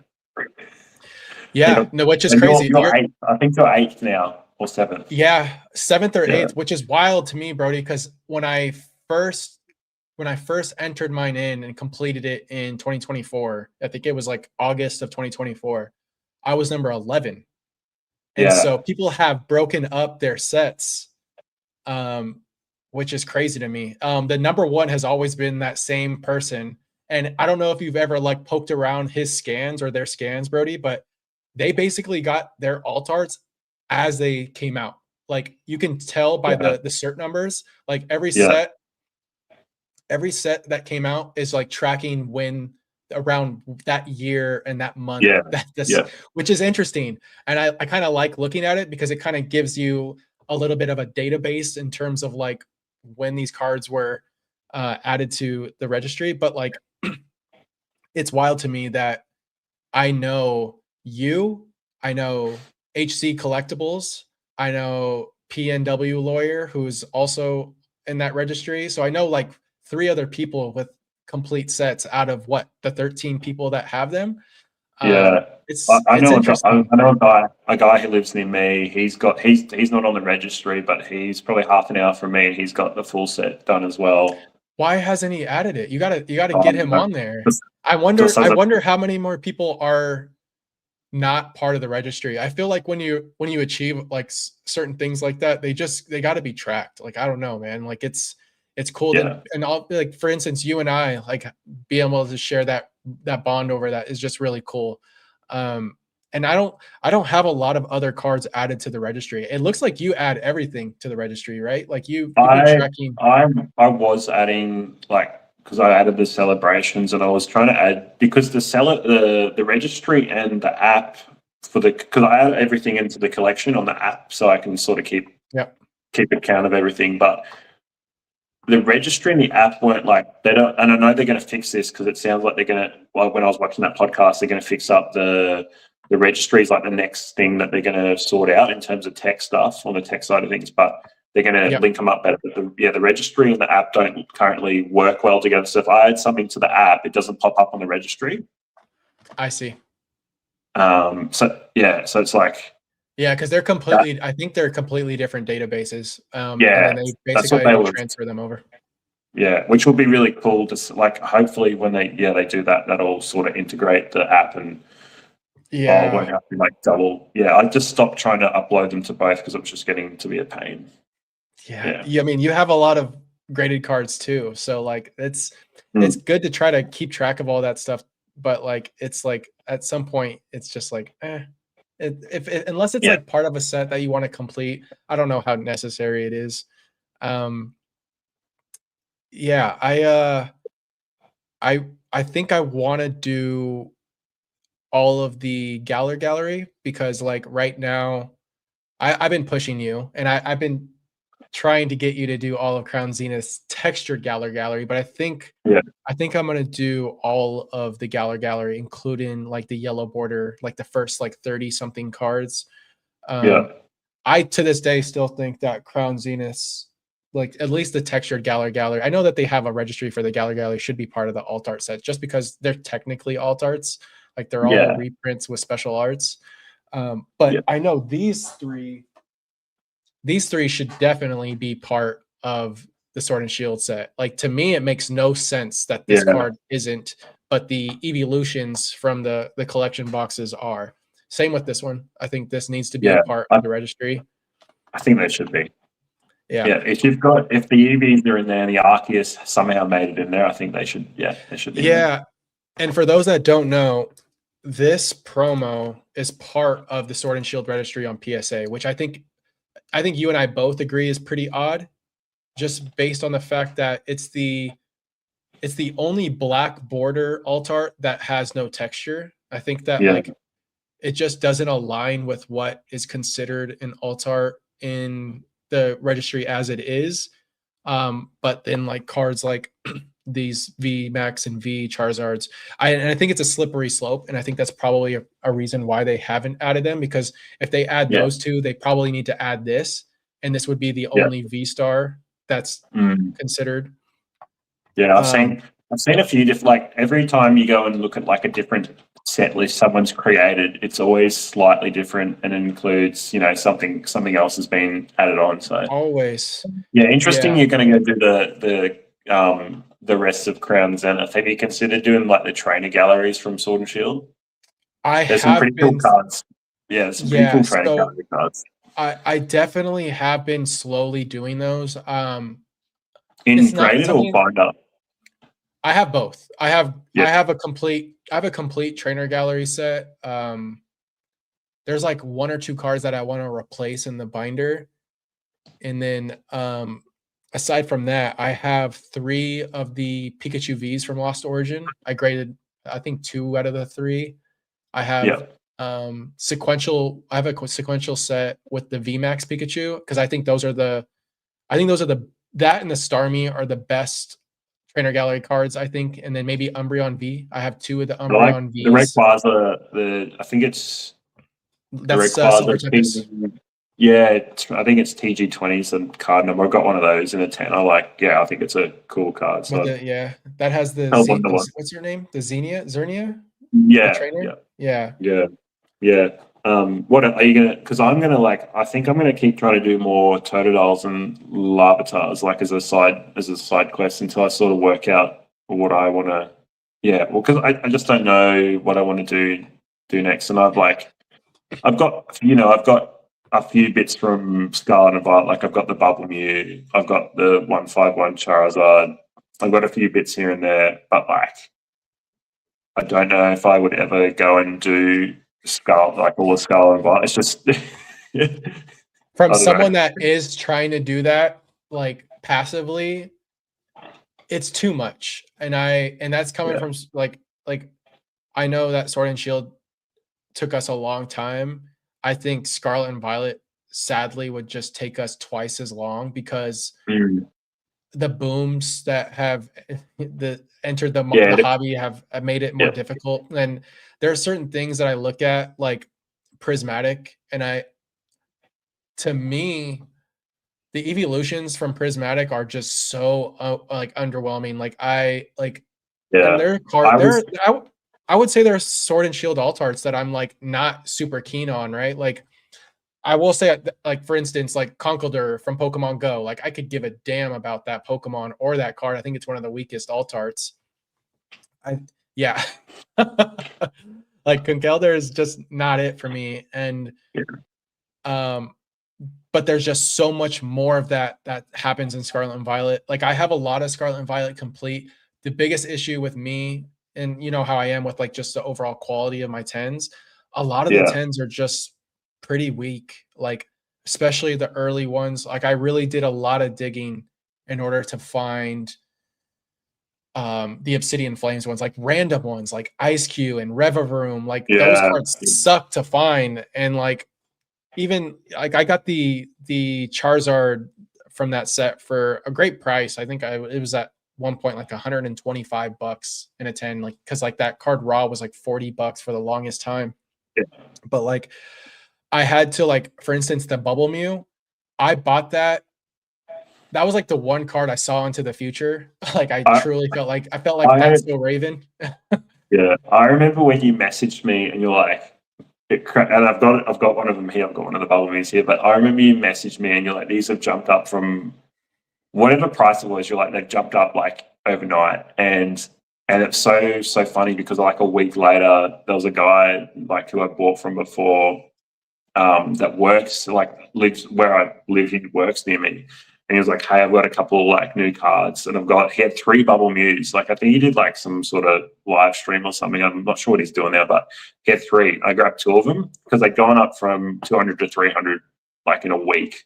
Yeah. Since you told me, you were like they're gonna go, and they did, and they both came back 10s. The ones, and I've still got them now, and that's like that. Yeah, I remember that. It's like one thing that happened that I have like a fond memory of being like, Jake told me about these bubble beers. Dude, I felt like that's so Raven, bro. I swear.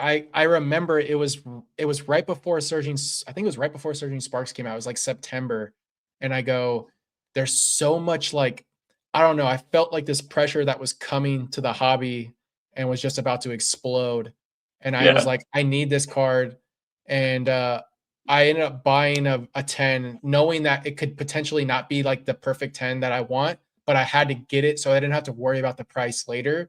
And that's just like one of those cards that, and I learned that lesson because of my experiences with Sword and Shield. Like that I should have, I for instance, I made a huge mistake selling. I had a Dragonite V, and I ended up selling. It was one that had a ton of print lines, and I ended up selling it, thinking that I could just go find another one, and it was too late. It had like almost went up like another $150, $200 in a 10, and the raw price was just it was around that summer of 2024, and I was like, dang it. So I just learned my lesson. I remember picking one up. I picked up one during that time as well, and I like graded, like tended it, and then sold it, and I have since picked up another 2, which I've 10. So I actually own 3 of them currently. It's like stuff like that where I'm like, I should probably sell it while it's like doing well, but it's one of my faves, so I haven't. Yeah. 3 is fantastic. I wish I bought more. Yeah, collecting's hard in a way. It is hard, but like I think you put yourself in a good position later on when you want to move one, and like there's plenty of people. Tucker Pokebeard's one of them, right? Like he likes to buy quantity of cards so that like when the time comes and like he wants to put, there's something that he wants that he doesn't have, he can let go of a few copies and just I need to do that. feel good about it. And like because you've got like a ton of the Blastoise, don't you? Like from 1.5. I used to. I had like almost 10. I had 8. Yeah. I remember you talking about last week with Jordan. You were saying you had a heap. Yeah. And it's just I was too early. I feel like you've probably experienced this too, Brody, where you're like, oh, I love these cards. I'm gonna grade a bunch of them, and there's going to be some really good margins. I see that the hobby is going to like actually really want to have these. And like a good example of that was like the Raikou, Suicune, and Entei. Like I was into those cards super early, but they were only going for like $70 to $80 in 10s, and then now No, they're so many cards like that. Yeah. So many yeah, and I'm cards, just like now they're way more expensive, and now people want them. Yeah, that's why I've learned my lesson with these. So I graded you definitely know I've been grading these. I only have, what is this, 7 or 8 of them. It's the Lucario. No, yeah, the Lucario, yeah. Yeah, I have 8 of them here, but I have another like 15 in the vault that I'm just kind of sitting on, and I'm gonna slowly sell them, and then I'll probably keep a few back, just because I think Hungry Clicker is one of like those artists in the TCG that I think people are going to be chasing. For instance, they did the new Cynthia's Spirit Tomb in Ascended Heroes. They're also just like a really popular artist outside of Pokemon, and it's Lucario looking like he's Super Saiyan. Like it's a must have. What's the artist name? On Pokemon it's HNCL, but it's their full name is Hungry Clicker. They've only done a handful of cards, but the Spirit Tomb and the Lucario was actually their first card. It was their very first card in the TCG.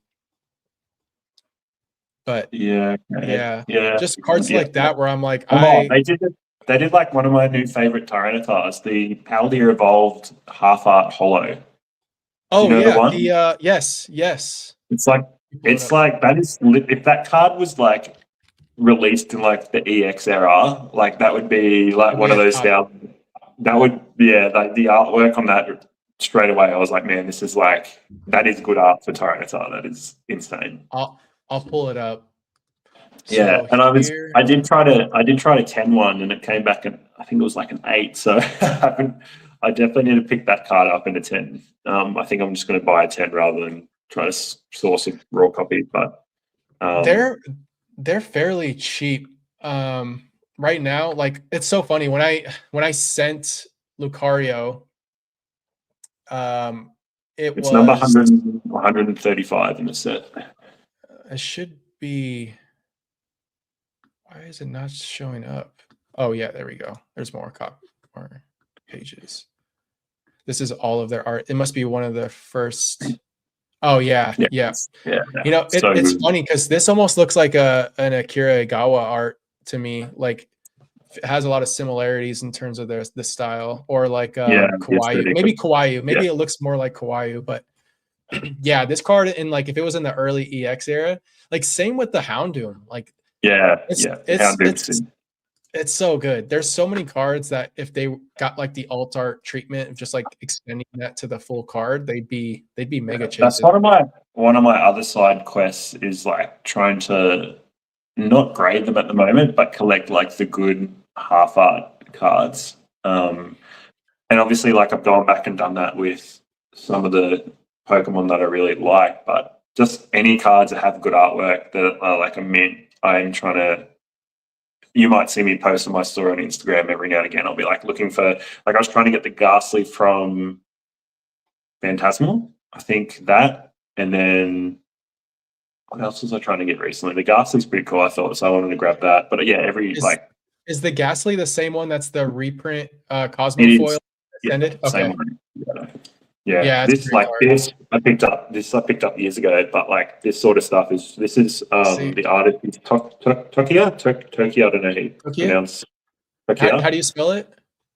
Tokiya. Let me pull them up. And so this is like top 12, and I picked it up for like $40 USD back in the day. And I saw that there was one on eBay like recently. It's been on and off eBay, and they've got it listed for 2.4K USD. New cert. Yeah. And I'm like, what the heck? I picked that up for $40. Like, yeah. They have okay. Oh yeah, I talked about this Koga's trap in a past video before. Oh, they did the Blues Tactics, Greens Exploration, Reds Challenge. Those are great. I really want the Greens Exploration just because of the Squirtle. Yeah, they've got it like it's just another one of those artists that has a real like specific style, and you can recognize it quite easily. Yeah. Here's the Totodile, right? This is the same one. Yeah, that's the one. So good. Yeah, so good. Oh Stuff yeah, like they did this Lugia. They're so good. I've seen yeah, this. like the Plasma Freeze Dragonair, I think is like that's sick. The Umbreon from Dark Explorers, the Ninetales from Core Oh Legends. yeah. There's like a lot of good, a lot of good art. Oh, the Ninetales with the fire with the Yeah, stone. yeah. Oh, it's so good. I think there's another one as well in Core Legends where it's like it's Oh, they lying did the down. Porygons. I just recently saw these, Brody, and I had no idea that The I thought they promo. were done by yeah, these two, the Porygon and the Porygon 2, they feel like a Rita artwork, specifically the Porygon. But Yeah, I like the Porygon 2 more, I think, the artwork of that. But yeah, like another really cool artist. I think that the legendary Treasure Charizard is what I'm not sure what it goes for in a PSA 10, but I'm pretty sure that's quite low pop and oh yeah, yeah. probably, There's probably not a fan favorite Charizard, but it's like a good like it describes Charizard. It like illustrates in a very like aggressive yes. I don't know, dragon sort of way. Yeah, it feels very Game of Thrones-esque. My favorite Charizard is actually from, I believe it's EX Dragon. It's the one where it's close up and it's got the flame. I don't know if you're familiar with that one. Let me see if I could I'll have find to it. look. I'll just quickly look it up. My favorite Charizard is probably the new one. Oh yeah, let's talk about it. I feel like The one that I really like is the Charizard from. It's a recent one. It's the staff promo. The one that's the staff promo one. Vivid Voltage, right? Must That's be the Vivid. Yeah, it's around that yeah. time. that- Yeah. That's funny you say that because I just talked about the built-in battle promos for Death and Rivals, and I think that I know you have the staff ones. Correct me if I'm wrong. Yeah, I've got the staff. Yeah, I've got the staff set. Like one complete staff set. It was funny. I graded like 4 Tyranitars and Typhlosions in 10s, and then I only got the Gyarados and Mimikyu in 110. So I'm gonna like sell the doubles and get a second complete set. Because yeah, I reckon they're awesome. It's probably the best staff set that we've had in some time. I 1000% agree. I said that it's the best like build and battle set that we've seen since Vivid Voltage because Vivid Voltage had Charizard, Donphan, Snorlax, and Lugia. Those were the 4, if I remember correctly. And I mean, you look at Descent, you got Mimikyu, Typhlosion, Gyarados, and Tyranitar. Like you can't And come like on now. good artwork too. Like the Typhlosion rips. That's a really cool artwork. The Mimikyu is probably because I'm a Tyranitar guy, so I'm always going to be biased. But the Mimikyu is probably the worst of the 4. Gyarados I would is agree. good. Yeah. Yeah. Dan Shao did the Typhlosion, by the way. So the same artist that did the new Charizard from Phantasmal as well as there the you go. Gengar. Yeah. Yeah. I've made a bold take that's like going to be like the new age Mitsuhiro Arita. Like I think that they're going to be like the artist to watch over the next 10 years. Just based off of like what they're doing now, I think that there's going to be some crazy cards over the next couple of years. Like it's sort of got like when you say like it's also like being the Mr. Hero reader, like it's also got sort of that the illustration that they use is also like it looks like it's more of a sketch rather than like it's being generated or anything. Yeah. I agree. How do you pronounce the name? Is it DIA? I think it's Dan Chow, like Chow as in like I think is that French? Like CIAO. I've heard it pronounced Dan Xiao and Dan Chow. Yeah, Dan Chow. They're phenomenal. They're pretty they're like one of those artists that kind of like keep themselves private. Like they don't have any like all their social media because my artist video, they were one of the artists and can't find a single photo of them, which is interesting. I kind of like it. Like they're a little bit more mysterious. I love that. Have you seen the artist, and I might butcher the name, but the artist that did Battle Styles Tyranitar, Haganosuke? Yeah. They were They're doing like that whole Instagram thing where they were doing like all of 151 every single day. That was, yeah, I love seeing dude. that kind of stuff. That was awesome. Yeah, if for those that aren't familiar with Haiganasuke's Instagram, they are basically doing a Pokedex of every single Pokemon, but they're sleeping. So every Pokemon is sleeping on their Instagram, which I thought was really cool, which is very fitting because the Tyranitar is sleeping. And I think that they did another card that's also sleeping. Like they're really into sleepy Pokemon. There's a lot of those cards. There's an Alakazam on their Instagram page that I just love. It's like floating with the spoons, and I think he's asleep. Looks It's really cool. looks like they stopped at like Yeah, they did. Cook King. Yeah. Yeah. I wonder if it was like a contract situation. Yeah, Like, something maybe. tells me it could have been because they could have all been off like official artwork, in my opinion. They're just so good. I love their style because it's like they're not using any like bold, dark black lines to create their work. It's all very like based off color and layering. Yeah. I'm trying to get the 4 evolutions in Chinese. I just sourced an Umbreon because it's the same artist who Yeah. did the 4, so I'm trying to finish those 4 on PSA 10. Because I'm fond of the artist and evolution, so I was keen to get the 4. I mean, it's evolutions. You can't go wrong. What's your thoughts on the Chinese market? Like overall, Yeah, are you? I heard your thoughts recently that you didn't think they were. I reckon my gut feel is they don't reprint them in other languages and then they just go to the moon. Yeah. On the flip side, they reprint them in Japanese and English or whatever other language, and then the Chinese will significantly drop. In this situation that they don't print in other languages, I think those will just.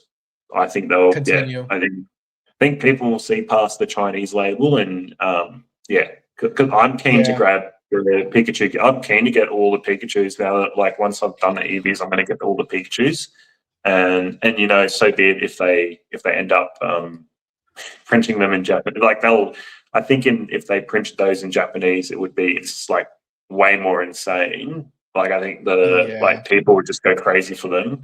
I'm then going to try to pick them up raw and grade them so my base price for them is cheaper. But I definitely want those. Yeah, I had an opportunity to buy a bunch of them. Like there was a local shop that has someone that they source from directly from China, and they had like all of the evolutions. They had the Gengachu, they had the full art Gengar. I think at one point they had some of the Cubones, the Meowths, and they're great. Like I don't think they honestly will come to any other language, but I would never like wipe it off the table. Like I think it's always a possibility.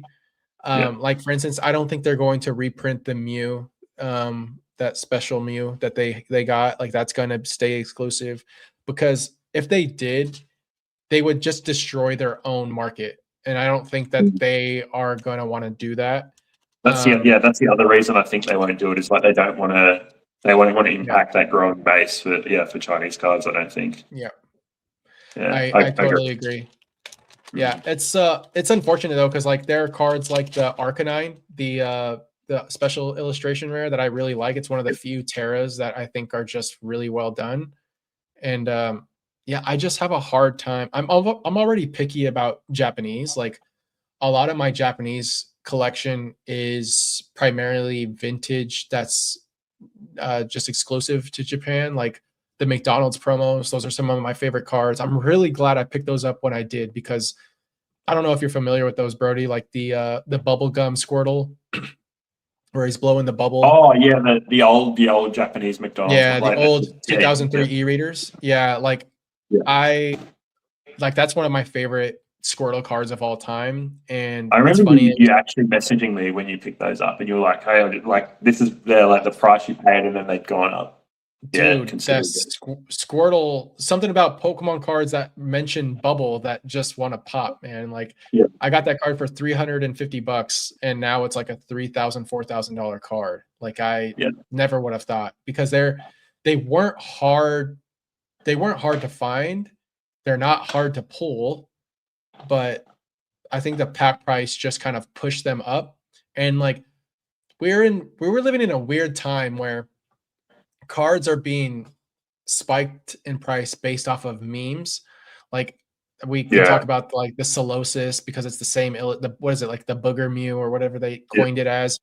But like a lot of these cards look like they could have been like, I don't know, some sort of like crypto, like I don't know, it's just if like an NFT or something like that. And like the Squirtle is just one of those really memeable Pokemon cards that I think made sense for that kind of category.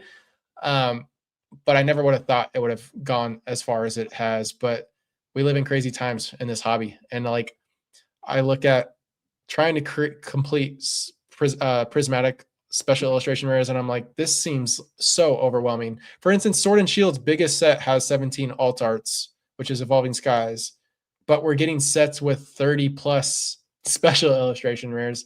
Yeah, Ascended Heroes, Prismatic Evolutions. It's just not.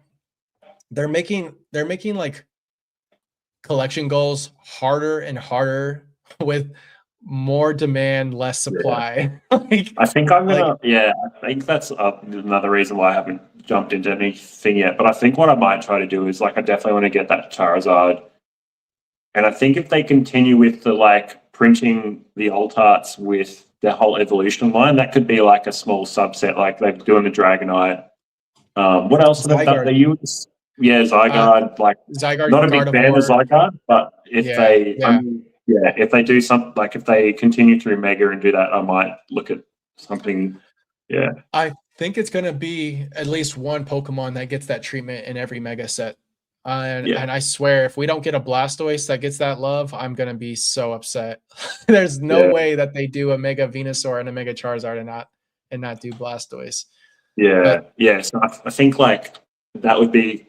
It depends on the Pokemon and stuff, but I definitely I want to get the Dragonite in a 10. I do like the Gengar as well. That's pretty cool. Have you seen what that card's doing raw already? Like it's like went for over 1,200 USD on auction. I haven't. Crazy to me. Yeah, that's crazy. Speaking of Dragonite, what's your favorite alt art from Evolving Skies? Probably Dragonite. No, good question. So besides Dragonite, because I'm biased, I'd say I'm also a fan of the Umbreon V. I think that's cool. Yes. I've got a soft spot for Sylveon V because I pulled that one myself. So nice. It's not like it's not my favorite art, but it's got some sort of sentimental value. I don't know. They're all pretty cool. Like you can't go wrong with dragons and EVs in a set, can you? And you really can't. And I feel like no, there's not. I mean, even the weakest cards are still great art, like Golurk, Metacham, and those are still really affordable. I don't know if you've seen, but like Golurk is still like a $20 card, maybe 30 at max. It's very cheap. Yeah, and that's another interesting thing I thought I mentioned. Is my Leafeon is like a really like light green tainted color across the whole art. Like even the Eevee, it's like I've compared it to other Eevees I've graded. You're right. Like, can you put it up? Because like mine looks. Yeah, mine's like super tainted, like a really. Yeah, so that one that you like yours, like it's super vibrant, the color of the Eevee. Mine's really like a dull green. Yours is a little got like a green hue. Mine's a little bit more orangey. That's what I'm saying. Like sometimes I'm wondering, like, and it could have been like the time it was printed, the amount of ink that was left at the time is probably low ink. Yeah, I only realized when I did grade a second copy and I put him like I've got a second one with like here at home. Putting them side by side, and I was just like, whoa, like the copy that I originally bought is like, it's super like, I don't know how to, it's just like a really tinted green across the whole thing. You need to get PSA to recognize it so you can get the air or something like that. I'm in the weeds. Yeah, no, definitely. And I think that comes like hearing you say that, Zach Gem at Pokemon, he's completed some insane sets. Like I pretty sure he had every single holo from WotC to PSA 10. And like he's into the weeds where he's like buying commons and uncommons that have different shades of like yellow or blue, or like the borders are different.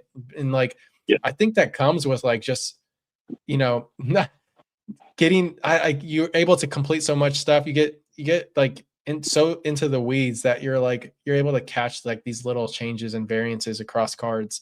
Like I think I mentioned the Chilling Rain Galarian Rapid Ash. That was one. I regret selling it. Like it's just one of those. I'm gonna duck out. Yeah. Just keep talking. Yeah. No, definitely. Yeah, like if I can go back, I think I would have bought more alt arts just to keep, because I don't know. There's certain cards in this set that I just want more than one. I think Umbreon's definitely one of them. This is done by T0. If you're not familiar, T0 did the the Paradox form beast from Temporal Forces. So Raging Bolt, Walking Wake, and Gouging Fire from Temporal Forces. They're also, I believe, T0 is also an illustration contest judge. So like they have some say into, you know, who wins those contests. So like just cards like that, like this card and Lugia are like hands down my favorite alt arts from Sword and Shield. Like, and I look at VMAX Umbreon and yeah, it's great, but like I don't know, there's just not like this story.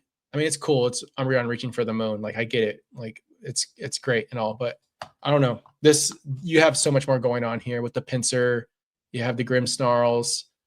Umbreon just looks like it's way more in its element. Yeah, Galarian, Moltres, and Zapdos also great. I think they're like the Moltres specifically is just like a really unique card. Yeah, I agree, Blackwire. Let me look into the chat. I've been kind of ignoring the chat. That's my fault. Galarian, Moltres are fire as well. I 100% agree. Twice as good as Umbreon. Also agree. Kai, you just coming back? Get too busy? Love the Metacham with the 80 Metachams in the artwork. Is there really 80? Oh, you're right. There are so many more Metachams in this than I thought. I swear, there are times, like, I don't know if you knew this, but like, for instance, I think it's the Reggie Drago. There's the Lugia cameo, for those that didn't know. There's a Lugia in the back of the art, which is also from Silver Tempest, so that's very fitting. I thought that was cool when they did that. Yeah. Do you know about this one too, Brody? What's going on here? Oh, wait, where's unknown? One sec. There's a Easter egg in this card too. Bro, what set's unknown in again? Silver Tempest. Maybe I put it in the wrong file. Silver Tempest. Here we go. What's going on here? So no, what's the Easter egg? Unknown is spelling the second attack victory symbol. Oh, no way. Yeah, it's spelling victory symbol. So for instance, how did you know that? I know VICT TO, was that R? Y, and then Y, and then symbols down here. I thought it was really cool. Yeah, there's like little Easter eggs in some of these cards. Hey, that is like in the weeds. Yeah, no, I mean, there's some of these things I didn't know until like way later on, after just like doing more, just looking at them, honestly appreciating them more. But there's just, it's crazy to see how. Go ahead. I thought they did a good job on the Rotom in Lost Origin. They've done like a fair few, I don't know why, but they've done a fair few Rotoms since, and this is probably still the best one. It's still 100%. This feels like a lo-fi hip hop like thumbnail. I don't know what it is about it, but it's the colors. It's like the color, like they've done so well on the color. Oh yeah, Yu Nishida. They just did a card in Ascended Heroes. I can't remember which one, but yeah, their style is really unique. I talked about it in my recent video, but like Rotom has like 4 different special arts over the last like 4 years. Like we got got the Lost Origin. We got one in Destined Rivals. We got the special illustration rare in Phantasmal, and then we're getting. I think there's one more, right? Is it? I don't know, but yeah, it's crazy. We got way too many Rotons. Yeah, we got 8. The Aerodactyl. I wish they'd done. I'm a big fan of the Tyrantrum, which is a Gen 5 or 6. 5 or 6, yeah. And they've got the Tyrant coming out as the ETB promo. So I thought they were going to do like an alt art Tyrantrum, but I thought so too, but no. Yeah, I was hoping random. they'd do one in the bottom. I was really hoping that I was hoping they'd do one like in the background of the artwork for this, and they didn't do it. That would have been fantastic. Yes, would have been good to do that. And someone circle back later and have Tyrantrum like looking up at Aerodactyl. Would have been. Yeah. This is one of the best alt arts in Sword and Shield, easily. Like, it's so Jurassic Park themed. I love it. This one was I think it was like a BGS 9 I cracked. Oh, really? Oh, that's right. Yeah. Yes. Oh, that's funny you say that, because this was a AGS 9.5. Yeah. This is one of the few alt arts that I cracked to resend. I crossed a few from other grading companies. As a company here in Australia, I did quite a few out of this. Like anything that was like a 9.5 on the centering and anything that was like 9.5 and above, like all crossed to 10. So that was a cheap way to do it. I swear it was funny because like the AGS Aerodactyl was cheaper than if I were to buy it raw. Like it was like and it was like a really clean copy. I was like, this is a no-brainer. And it's simply just because it's a random grading company. I did it with GMA, for instance. I think I have it. I have to have it in here. What's that? Was that Fusion Strike? I think it's Fusion Strike. Yeah. So this was I think it was a GMA 9 or 9.5, and I crossed this. I think not the Espeon, but the Leafeon I crossed. Like I'd already graded one, but I crossed this is just to flip. Basically, crossed it from again another grading company. It was a 9.5. Into a PSA 10. I feel like there's still a lot of opportunity there. Like I don't think a lot of people look at those old grading companies. Like I do it still now. Like I picked up a Leaf, like the other Leafeon that I've got, and a Glaceon V. I've got doubles of those because they were both with a company here in Australia, and I just crossed. Like that's like a really good way to find cards, because you can usually try to work a deal. They'll usually do it cheaper. I just picked up the Rainbow Charizard V-Star from. Is that in Brilliant Stars? Brilliant. Yeah, it's the first V-Star set. Yeah. Again in that same company, which I'm going to try to flip across to a PSA 10 and sell.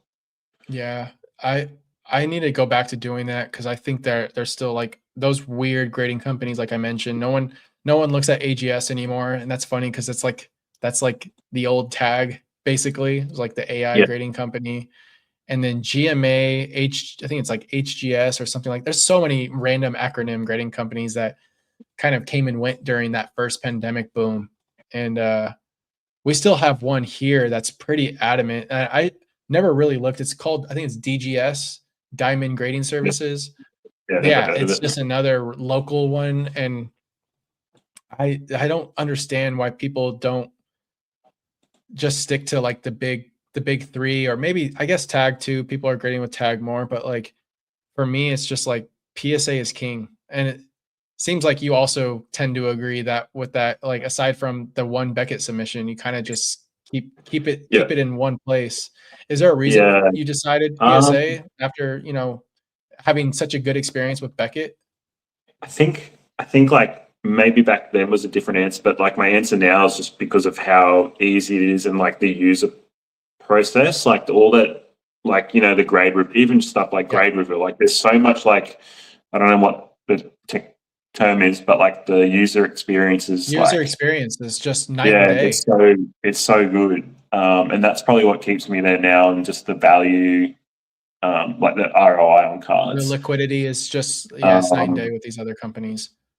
Like that's probably why I keep going back now. But the reason I probably kept going back before was like I didn't want to, like, I've started completing the old art set. I wasn't going to go back and like, or wasn't going to Do like change halfway some through. in Beckett, some CGC. Yeah. Like, Yeah. there's no reason for it. Yeah. No, I was the same way. Like, I'm big on consistency in my collection. I do own probably, I could probably say maybe 2 to 3 of other grading companies. I have like maybe a few CGC slabs, a few BGS slabs, but it's very small, like probably less than 5 of each. I think I only own one Beckett card. And then like maybe 2 or 3 CGC, and I would probably cross all but 1 or 2 of the CGC. Simply, like, for instance, one of the CGC cards is it was a free card that the vice president of CGC gave to me at Card Party 1. Oh, Yeah, wow. yeah, cool. he gave it to, I don't know how many other people got one, but it was a flying Pikachu, or is it flying Pikachu or surfing Pikachu from Celebrations, like the full art? No, it's the V. It's the V, the black border one. That's not like the texture one, but it has the pedigree of it says Card Party 1 on the back. Yeah, and it's just cool. like to me, it's just like a little, and it's not graded. It just says authentic. It's not like a numerical grade. And then that's cool. I've got stuff like that as well, where it's like I don't have any. It's like a grading company from Australia, and it was just like the token card that I got from vending last year. Oh, cool. And so I got that slab because I'd prefer to have it slabbed in a binder. And it's the same thing. Like it's got custom as the label. What it's from. It's the label. Yeah, it's just like things like that I won't cross. But yeah, like with PSA, like you said, it's just that user experience from start to finish when it comes to like the whole submission experience. That's why I try to like tell people, if they're gonna grade, just do it yourself and don't send to GameStop. And I know that there's benefits. I don't know if you know this, Brody, but people that send to GameStop, their turnaround times are faster than people that have a membership. Like their cards are coming back in like 2 months or less in bulk. Yeah. But there's like a lot of things that they don't get through GameStop, and that's like the vault system or sending at different tiers. And I don't know, like to me, it's just like being the only person that's touching your cards aside from the postal service and the grading company is the less hands, the better. There's just less risk. I mean, sure, I guess GameStop's doing a fine job, but like, I don't know, just doesn't feel as personal as like doing it yourself.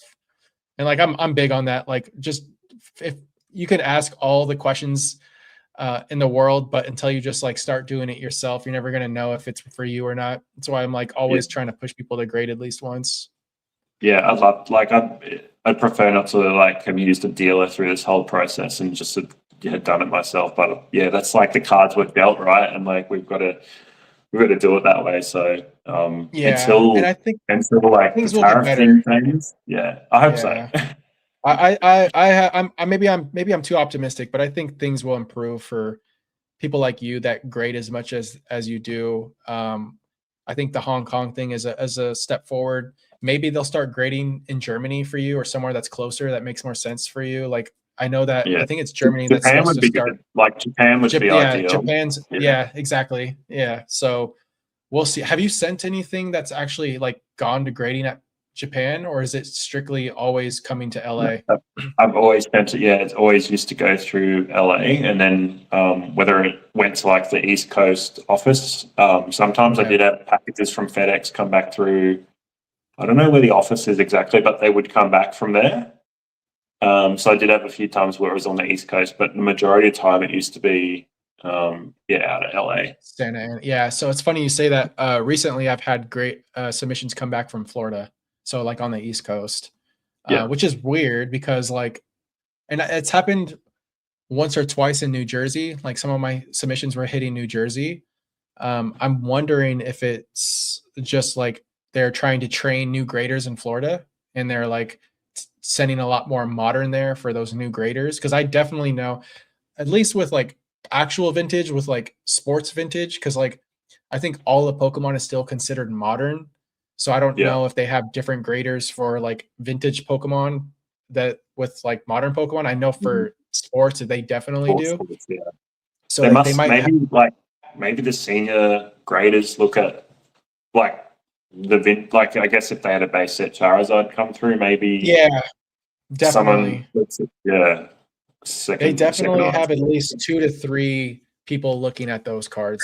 Like for when a good example of that is when I sent 2 of those first ed Charizards for that for Jason Oh Sunnyvale yeah, that had yeah. they changed the grade on one of them. So like PSA's app or their site would like accidentally show you like the early scans before they were done on their homepage, and I could see all of the grades prior. And um, when I first looked at them, the trio that I sent in order were all sevens, and then when they finalized it, they changed the Zard to a 6.5, and then I think that was because they probably Downgrade. had a second or third grader look at it and say like, we need to be a little bit more critical here. Yeah. But it is what it is. Like that's part of the experience of grading. I'm sure you've had a few where you're like, and that Giratina was probably one of them that first time around. Yeah. But like, Yeah. I don't know, like for you, like even like the nines, like right now, like there's still value. Have you been taking advantage of the offer system or sending to the vault? Brody? Well, I can't do any of that because Oh, it's on the middleman, like the middleman, the dealer's account. yeah. So we can't. So you haven't We even basically just experienced that yet. Wow. no. Oh, But I think prior to I could have done it prior to the tariff stuff, but that at that point in time it was like only early days that the eBay PSA thing was happening. So I don't think you could. I don't know no, how. because How offer yeah, system I didn't don't. start till October, and I'm sure that the vault wasn't probably like the way it is now until not too long ago. But Yeah. yeah, Yeah. it's a great I've used the vault. I've used the vault. yeah. I bought a card from I think it was from ZNG last year, and I vaulted it. So it's just sitting there for now until I eventually bring it home. But it would be good to use that sell the cards through the eBay. Like I think that would be like the buyback thing would be really Yeah, handy. no, it's been killer. Like I've been like for instance the Lucarios and some of those Alakazam Cosmo promos that I graded. I send them to the vault, list them on their PSA's eBay, and just kind of let them sit until I get offers that make sense. Or because I'm patient on those. Like I think that they're just like I knew the Alakazam play was just one of those cards that was going to be a slow burn, but like Lucario, like I had so many that it's just to me made sense to just vault them and wait for them to Yeah, move and then keep yeah, some aside. But like it's been great. I don't have any complaints. Their payouts are also extremely fast, Brody. Like you'll accept a payout and then you'll probably pay the next day. yeah. Um, That's awesome. you're Yeah, supposed to it put would them be like into their liquidity would be like so good. I think that would be insane, the best. Yeah, insane. Yeah, no, I've really enjoyed it so far. And if they bring that to Beckett, like, oh, yeah, that's just fantastic. Like, I can only imagine what the grading reveal experience would be like for people, hitting a black label on a Beckett app. You know what I yeah. mean? Like, That'd be it'd be cool. super cool. Yeah. Yeah, so We've it's been, I'm missing out on a lot of those newer things just because of the tariff stuff. But yeah, hopefully, like one day we get back to that, and I yeah. can sell through PSA. So aside from, I wanted to kind of go back to like after you completed the Sword and Shield alt arts, you kind of like have slowly started doing like these side quests. And I kind of for a while was doing the same thing because I think that when you take on such a big challenge like that or such a large like a goal that's going to take you multi years, you kind of want to like give yourself time to breathe between them. And so like what's something that like even if you're not doing it now, like what would you do next as far as like long-term goals? Has As anything in like crossed your mind? specifically to Yeah. collect and uh, stuff. yeah. But like long term, like I, if you had asked me that question like a year and a half ago before things went crazy, I was planning to do a PSA 10 Delta Species holo set. Oof. Um, I, Yeah. I bought the Tyranitar like back in 2023 from ZNG when it was, I don't know, I must have paid like maybe 500. That's the or is that the 450. fire? Is that the fire type Tyranitar? Is Yeah, that the fire it's one. so Yeah, good. it's so good. And that set reminds me of Evolving Skies a lot because it's got the EVs, it's got Dragonite, Tyranitar, Rayquaza, like it's got a lot of like that Evolving Skies-esque sort of cards. So I was going to do that as like the next thing, but probably not now. Like I remember the evolutions going for, I think Umbreon was probably going for like 1.3k. So that's a USD is what's that? Like that's like 900. So back then it was probably going for like 900, and now So it's actually like obtainable. three times. Yeah, now it's like 3 times as much. And I was going to have to buy those in tens to do it. I was never going to try to source them, but I was really keen to do that. And now I'm like, probably not going to do that one. So yeah, if you had asked me that question like a year and a half ago, I was going to do that next. I've also thought about doing, and I've talked to Clay if he's still watching a little bit about it before, but like I wanted to get the Top Sun Prism cards and probably in like maybe a PSA 8 plus.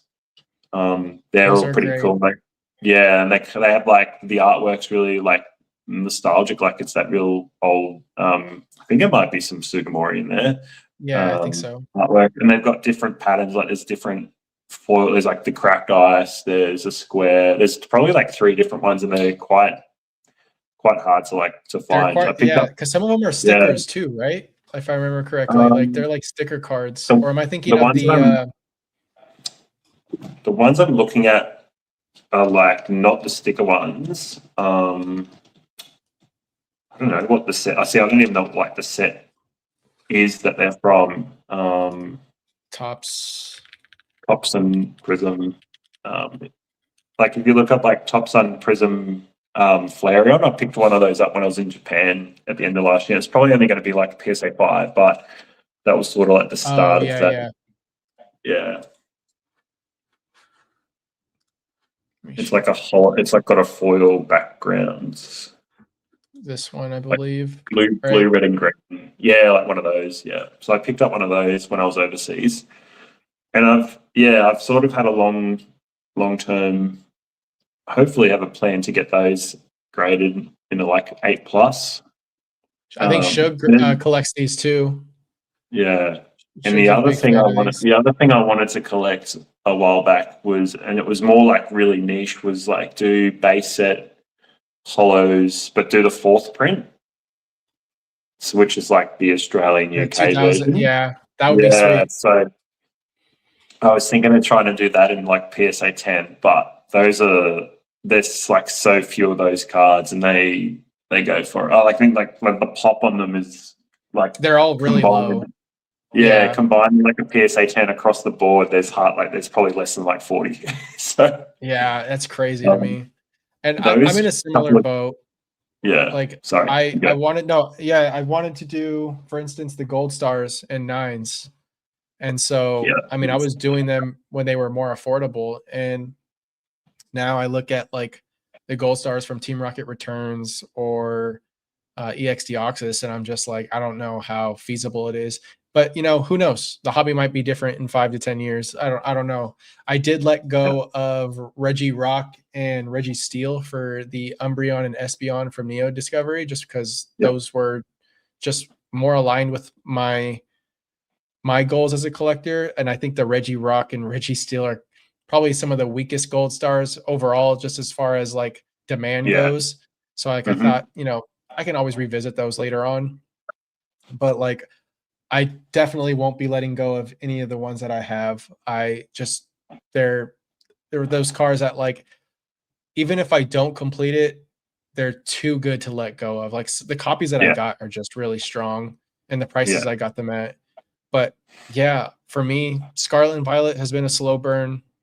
I'm definitely taking my time with the prismatic ones. Like for instance, I think the only prismatic 10s that I have are Jolteon, and I have Palafin and Blood Moon Ursaluna. I think that the non-evolutions are some of the best special arts in the set. Aside from, I do like the Umbreon, but like the evolutions, I'm just too slow on. Like, I can't. It doesn't make sense in my head that some of those cards are like $300 to $400. Like, I Crazy, just, hey? yeah, I haven't and I think the reason I never grabbed them was like just because it was right around the time of things going crazy, and I just haven't bothered like going back and trying to get them. Like that, like you said earlier on in the chat, like they're not the best artworks. Like granted, yeah. I like the Sylveon and the Umbreon a lot, but otherwise, yeah, they're not the best. Like the Evolving Skies ones, like run rings around them all day. Yeah. Oh, like it's night and day. Like you put Yeah, any of these no, evolutions, I'm picking these Evolving Skies ones literally every single time. Like they're actually like story driven artwork, and that's what draws me into most of modern. But yeah, Prismatic just doesn't do it for me. And I think yeah, there are like, for instance, 151 though. That set is just, I wish I had more Charizards, more Venusaurs.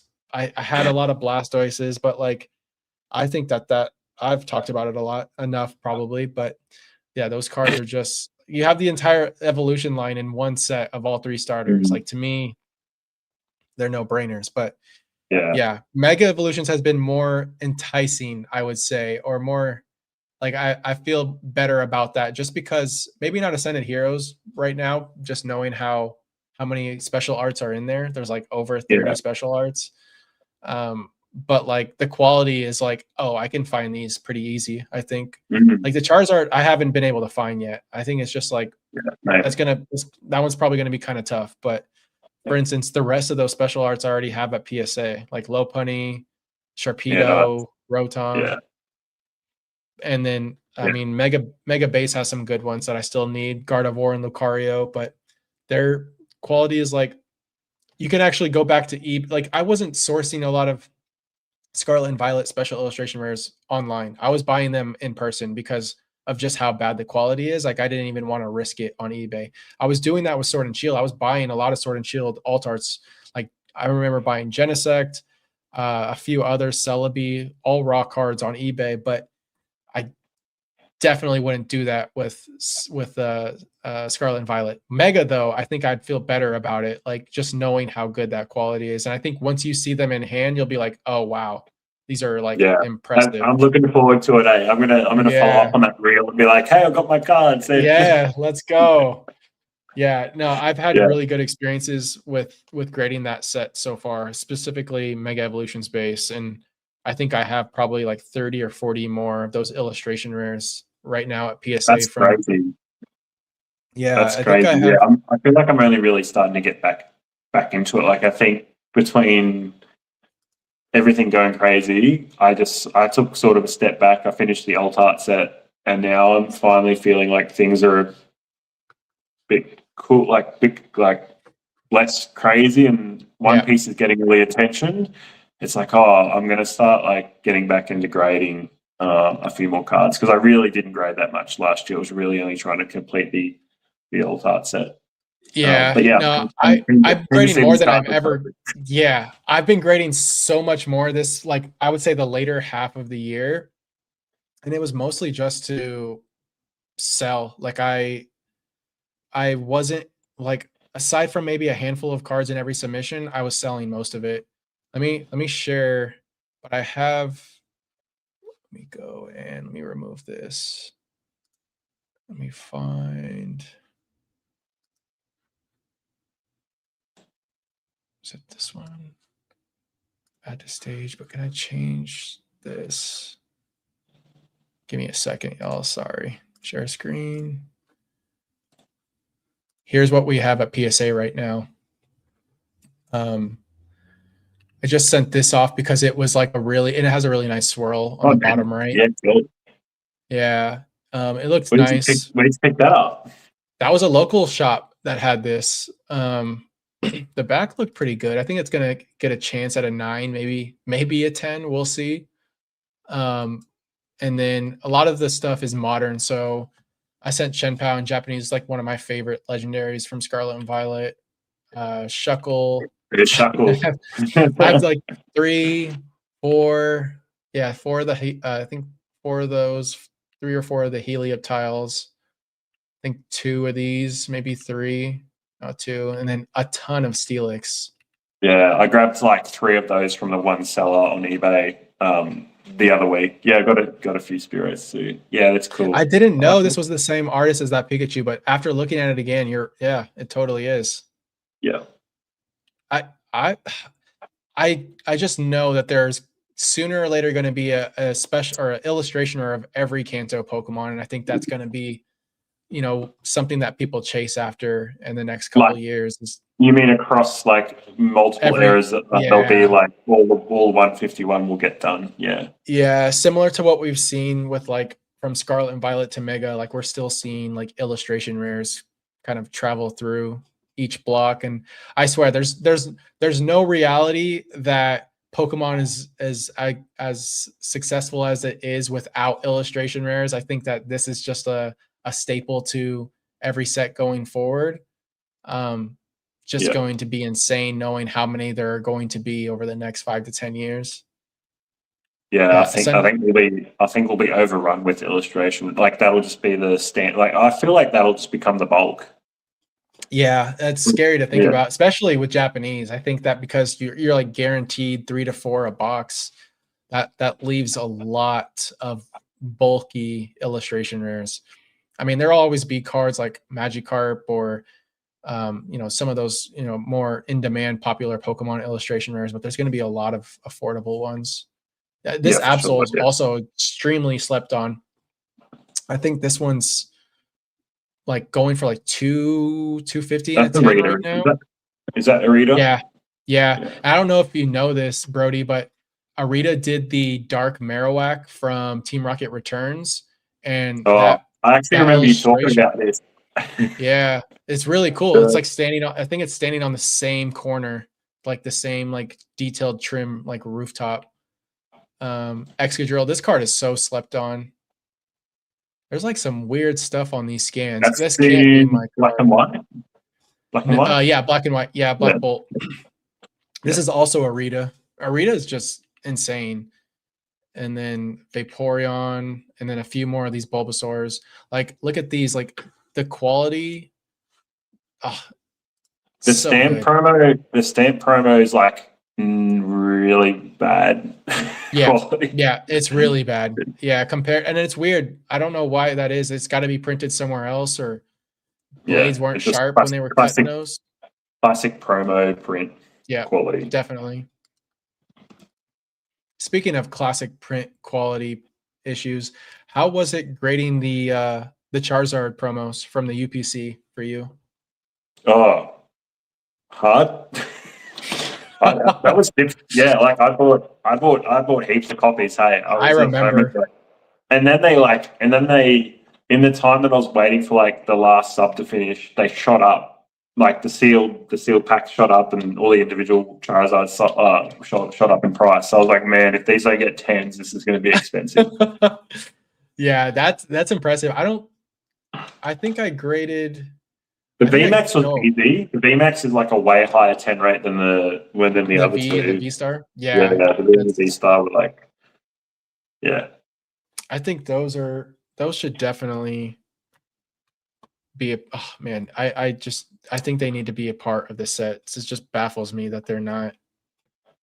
Yeah. I get it. Who do you know in the set registry team? In the Sword and Shield registry? Oh, just like who do you know in PSA? At the registry? Like that would be nice. In the team. Yeah. Like who do we know that we can just ask? I know. I think there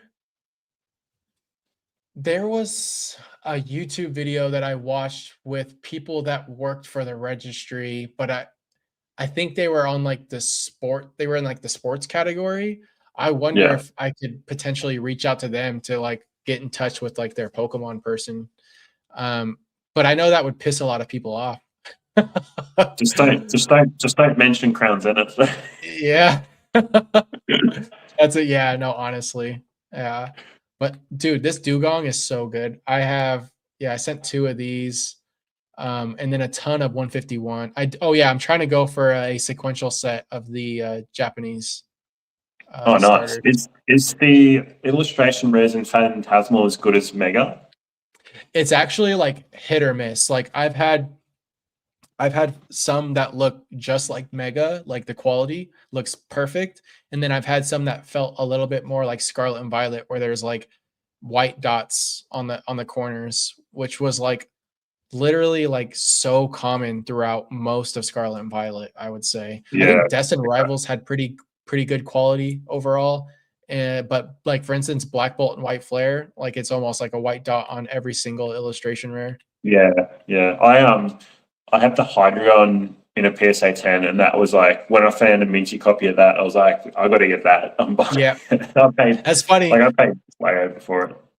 I did the same. Like with that card specifically, I think I took a photo with it when I was out downtown with some of my friends, and I was just stoked because like most of the illustration rares and special illustration rares that I've found from those sets are just really poor quality. Oh yeah, like that, and that's like the one card I wanted from this. Like that's probably my chase card from a set, and so good. I'm like, and I would say like it's probably the best Hydreigon art we've had, but it's not like the best it could have been. Like it's pretty tiny. The Pokemon on the card is tiny. Yeah, but it's like, kind of far. Yeah, yeah, that's true. I like it much more than the Surging Sparks like Terra Crowned one though. Although that one is also really good. yeah. But yeah, I've been really enjoying grading Mega. Like they did something different. I don't know what they changed, but it's now I'm just looking for dugongs. Oh, I want that. I want that in the 10. Yeah, dude, we sent like 3 of these. These are really easy to find gradable. Like these are some of the. Did you send to some friends? Did you like when you said we? Yeah, yeah. I said yeah. There's a few, but like you'll see a card in here. Like I think some of these are mine, but I know this one's not. Those Mega EX Charizards, that one you've got the full art, not the promo. I've like been able to source a couple of copies of that, and they've all been really minty. Yeah, no, they definitely are. The illustration rares are the only issues that I've come across when it comes to the Mega or like the alt arts. They're all great. It's just centering issues from what I've seen. And then like for instance, I think we have. Oh, this is all my friend Pokeneers. Shout out to Yvonne. He's sending some cool stuff, some old. I can tell the difference now. Yeah, he's got like stuff. Yeah, he has like this. Oh, these are so good. The Bulbasaurs from the decks. These are so good. And then also, yeah, these are some of the best. I wish I had more of this stuff in my collection. This is also really good. Yeah, so this I hadn't seen until recently. And then, this is a random Dune card. There's yeah, I know. This is my friend Max's. He sent a bunch of he sends the most random TCGs and like just like collectible cards. Is he collecting all the random stuff he sends, or is he just? Yeah, no, it's all stuff that he's probably pulled himself. Yeah, he's probably the biggest degen I know, but he likes to grade. Like he's sending, I think this Van Gogh. This is dude. I slept on Van Gogh. I missed out on that. Man. I did too, and I kind of just let it go. I'm okay with it, to be honest. Yeah, I'm sending this.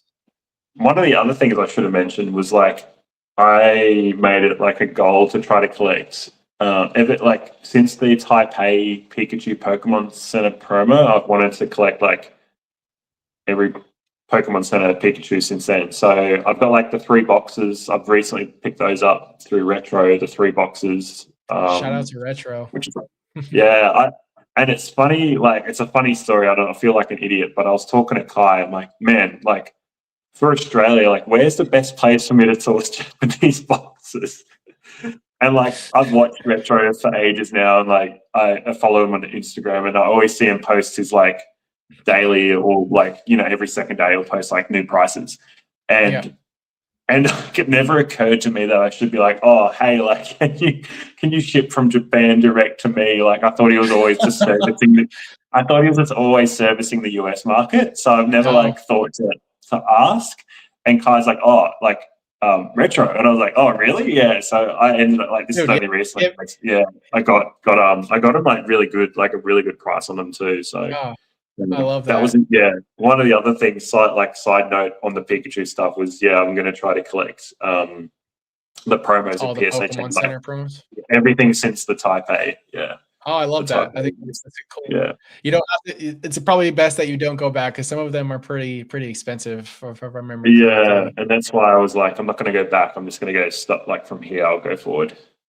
Yeah, that's awesome. Yeah, Kai and Retro, they've known each other for quite some time. That was like an I'm an idiot moment. I was just like, oh. It's also just a crazy how small of a world it is. It's the Pokemon hobby has definitely made me see the world a little differently in terms of just through connections. It's insane. Retro's 2 states. He's in Washington, but him and I chat all the time. And I've bought a few things. He's probably Retro's prices are some of the best as far as Japanese bulk goes, I think. And hearing you say that, he's probably gonna love that as a free advertisement. Well, I don't know. I don't know if he I obviously know Kai gets stuff from him, but I'm not sure how much he sells here. I'm curious too. Yeah, but it was a good compared to what I got quotes from other people for a couple of boxes. It was way better. So this submission's much larger than I remembered it. To be honest, we have some random One Piece stuff, some random. I don't know what this is. I just send it for him. Yeah, and then we're sending this. You must sit there and enter it into the PSA when you. Dude, I'm no. Anytime he sends me these random cards, I'm like, dude, you have to send me a photo of it in a PSA slab. And then sometimes he'll be like, there is none. There's this would be a pop 1. So we've graded some pop 1s of some of these really obscure anime cards. I still I don't know how much they go for. He's been upcharged on a few of them, and I'm like, okay, I don't know what this is, but good luck. I've graded I graded a few pop 1s for some friends, and I can't remember what TCG it was. There's an anime for it, and I graded just so happened graded pop 1. A lot of that stuff grades really well. It grades extremely well. This is my friend Richard's card, and I think it's gonna 10. It's not perfect centering, but it's they need to replace their scanners because they make these first in scans look so bad. But that's pretty much the whole submission. I think this is the last card right here is good old Rend Wigglytuff. But I've been grading like a madman, and then just sending to the vault, see what happens. It's been fun, man. The thing is though, a lot of the cards don't even end up coming home. Some get sold, or I have them for a day and they're already kind of listed. For when I graded all those Fire Red Leaf Green cards, but by the time my video uploaded of that grading reveal, they were already sold. And I was people were reaching out to me interested in buying, and I'm like, dang, I gotta get these videos out sooner. I know the feeling. I definitely know the feeling. You've already, you haven't even made a PSA return video, and you already sold half the sub. Yeah. I wanna. I don't know. I've been one of the things about YouTube, and I feel like you probably have thought about it this way, is just documenting all of this, right? Because we're gonna come back into this 5 to 10 years and be like, whoa, things are quite different from that point. And just grading cards that I never thought I would grade before, those first Ed Zards, all that Fire Red Leaf Green, the e-reader reverses, stuff that I remember as a kid that kept me here. And to be able to just touch the cardboard is, I don't know, it's fun. And then I don't know, I'm definitely gonna look back at my channel and just see all the stuff that I graded or things I should have done, and I'll be like, I was an idiot. It was right in front of you. I totally agree. It'd be cool to come back if you want me to come back on the channel again. Oh, absolutely. come back on and be like, oh, this is like that collecting goal I talked about never happened.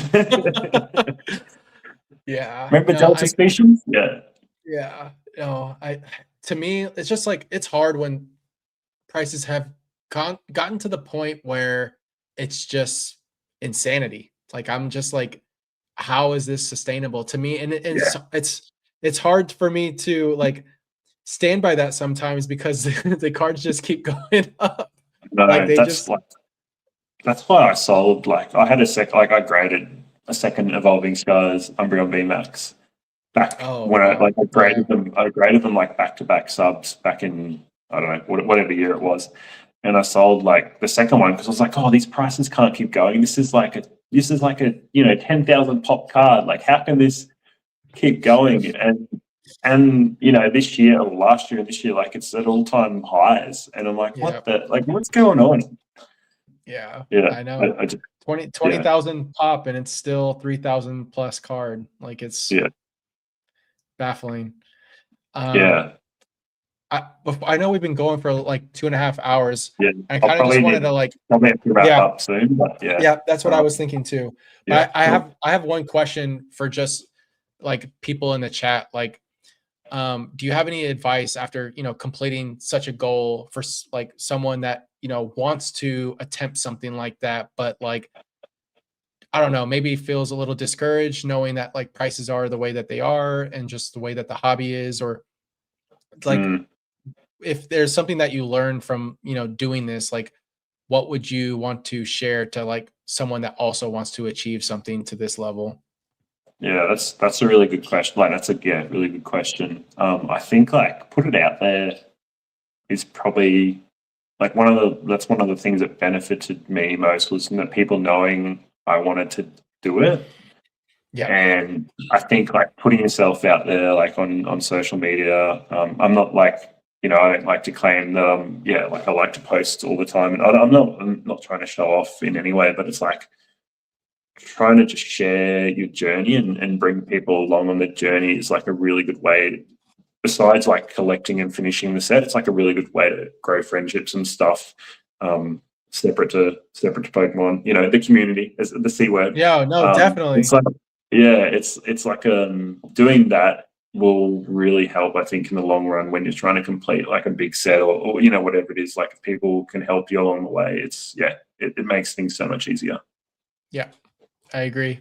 I truly Yeah, echo the same response. Like ever since and it's super intimidating to put yourself out there. Like I wanted to start YouTube probably 2 years before I finally did it.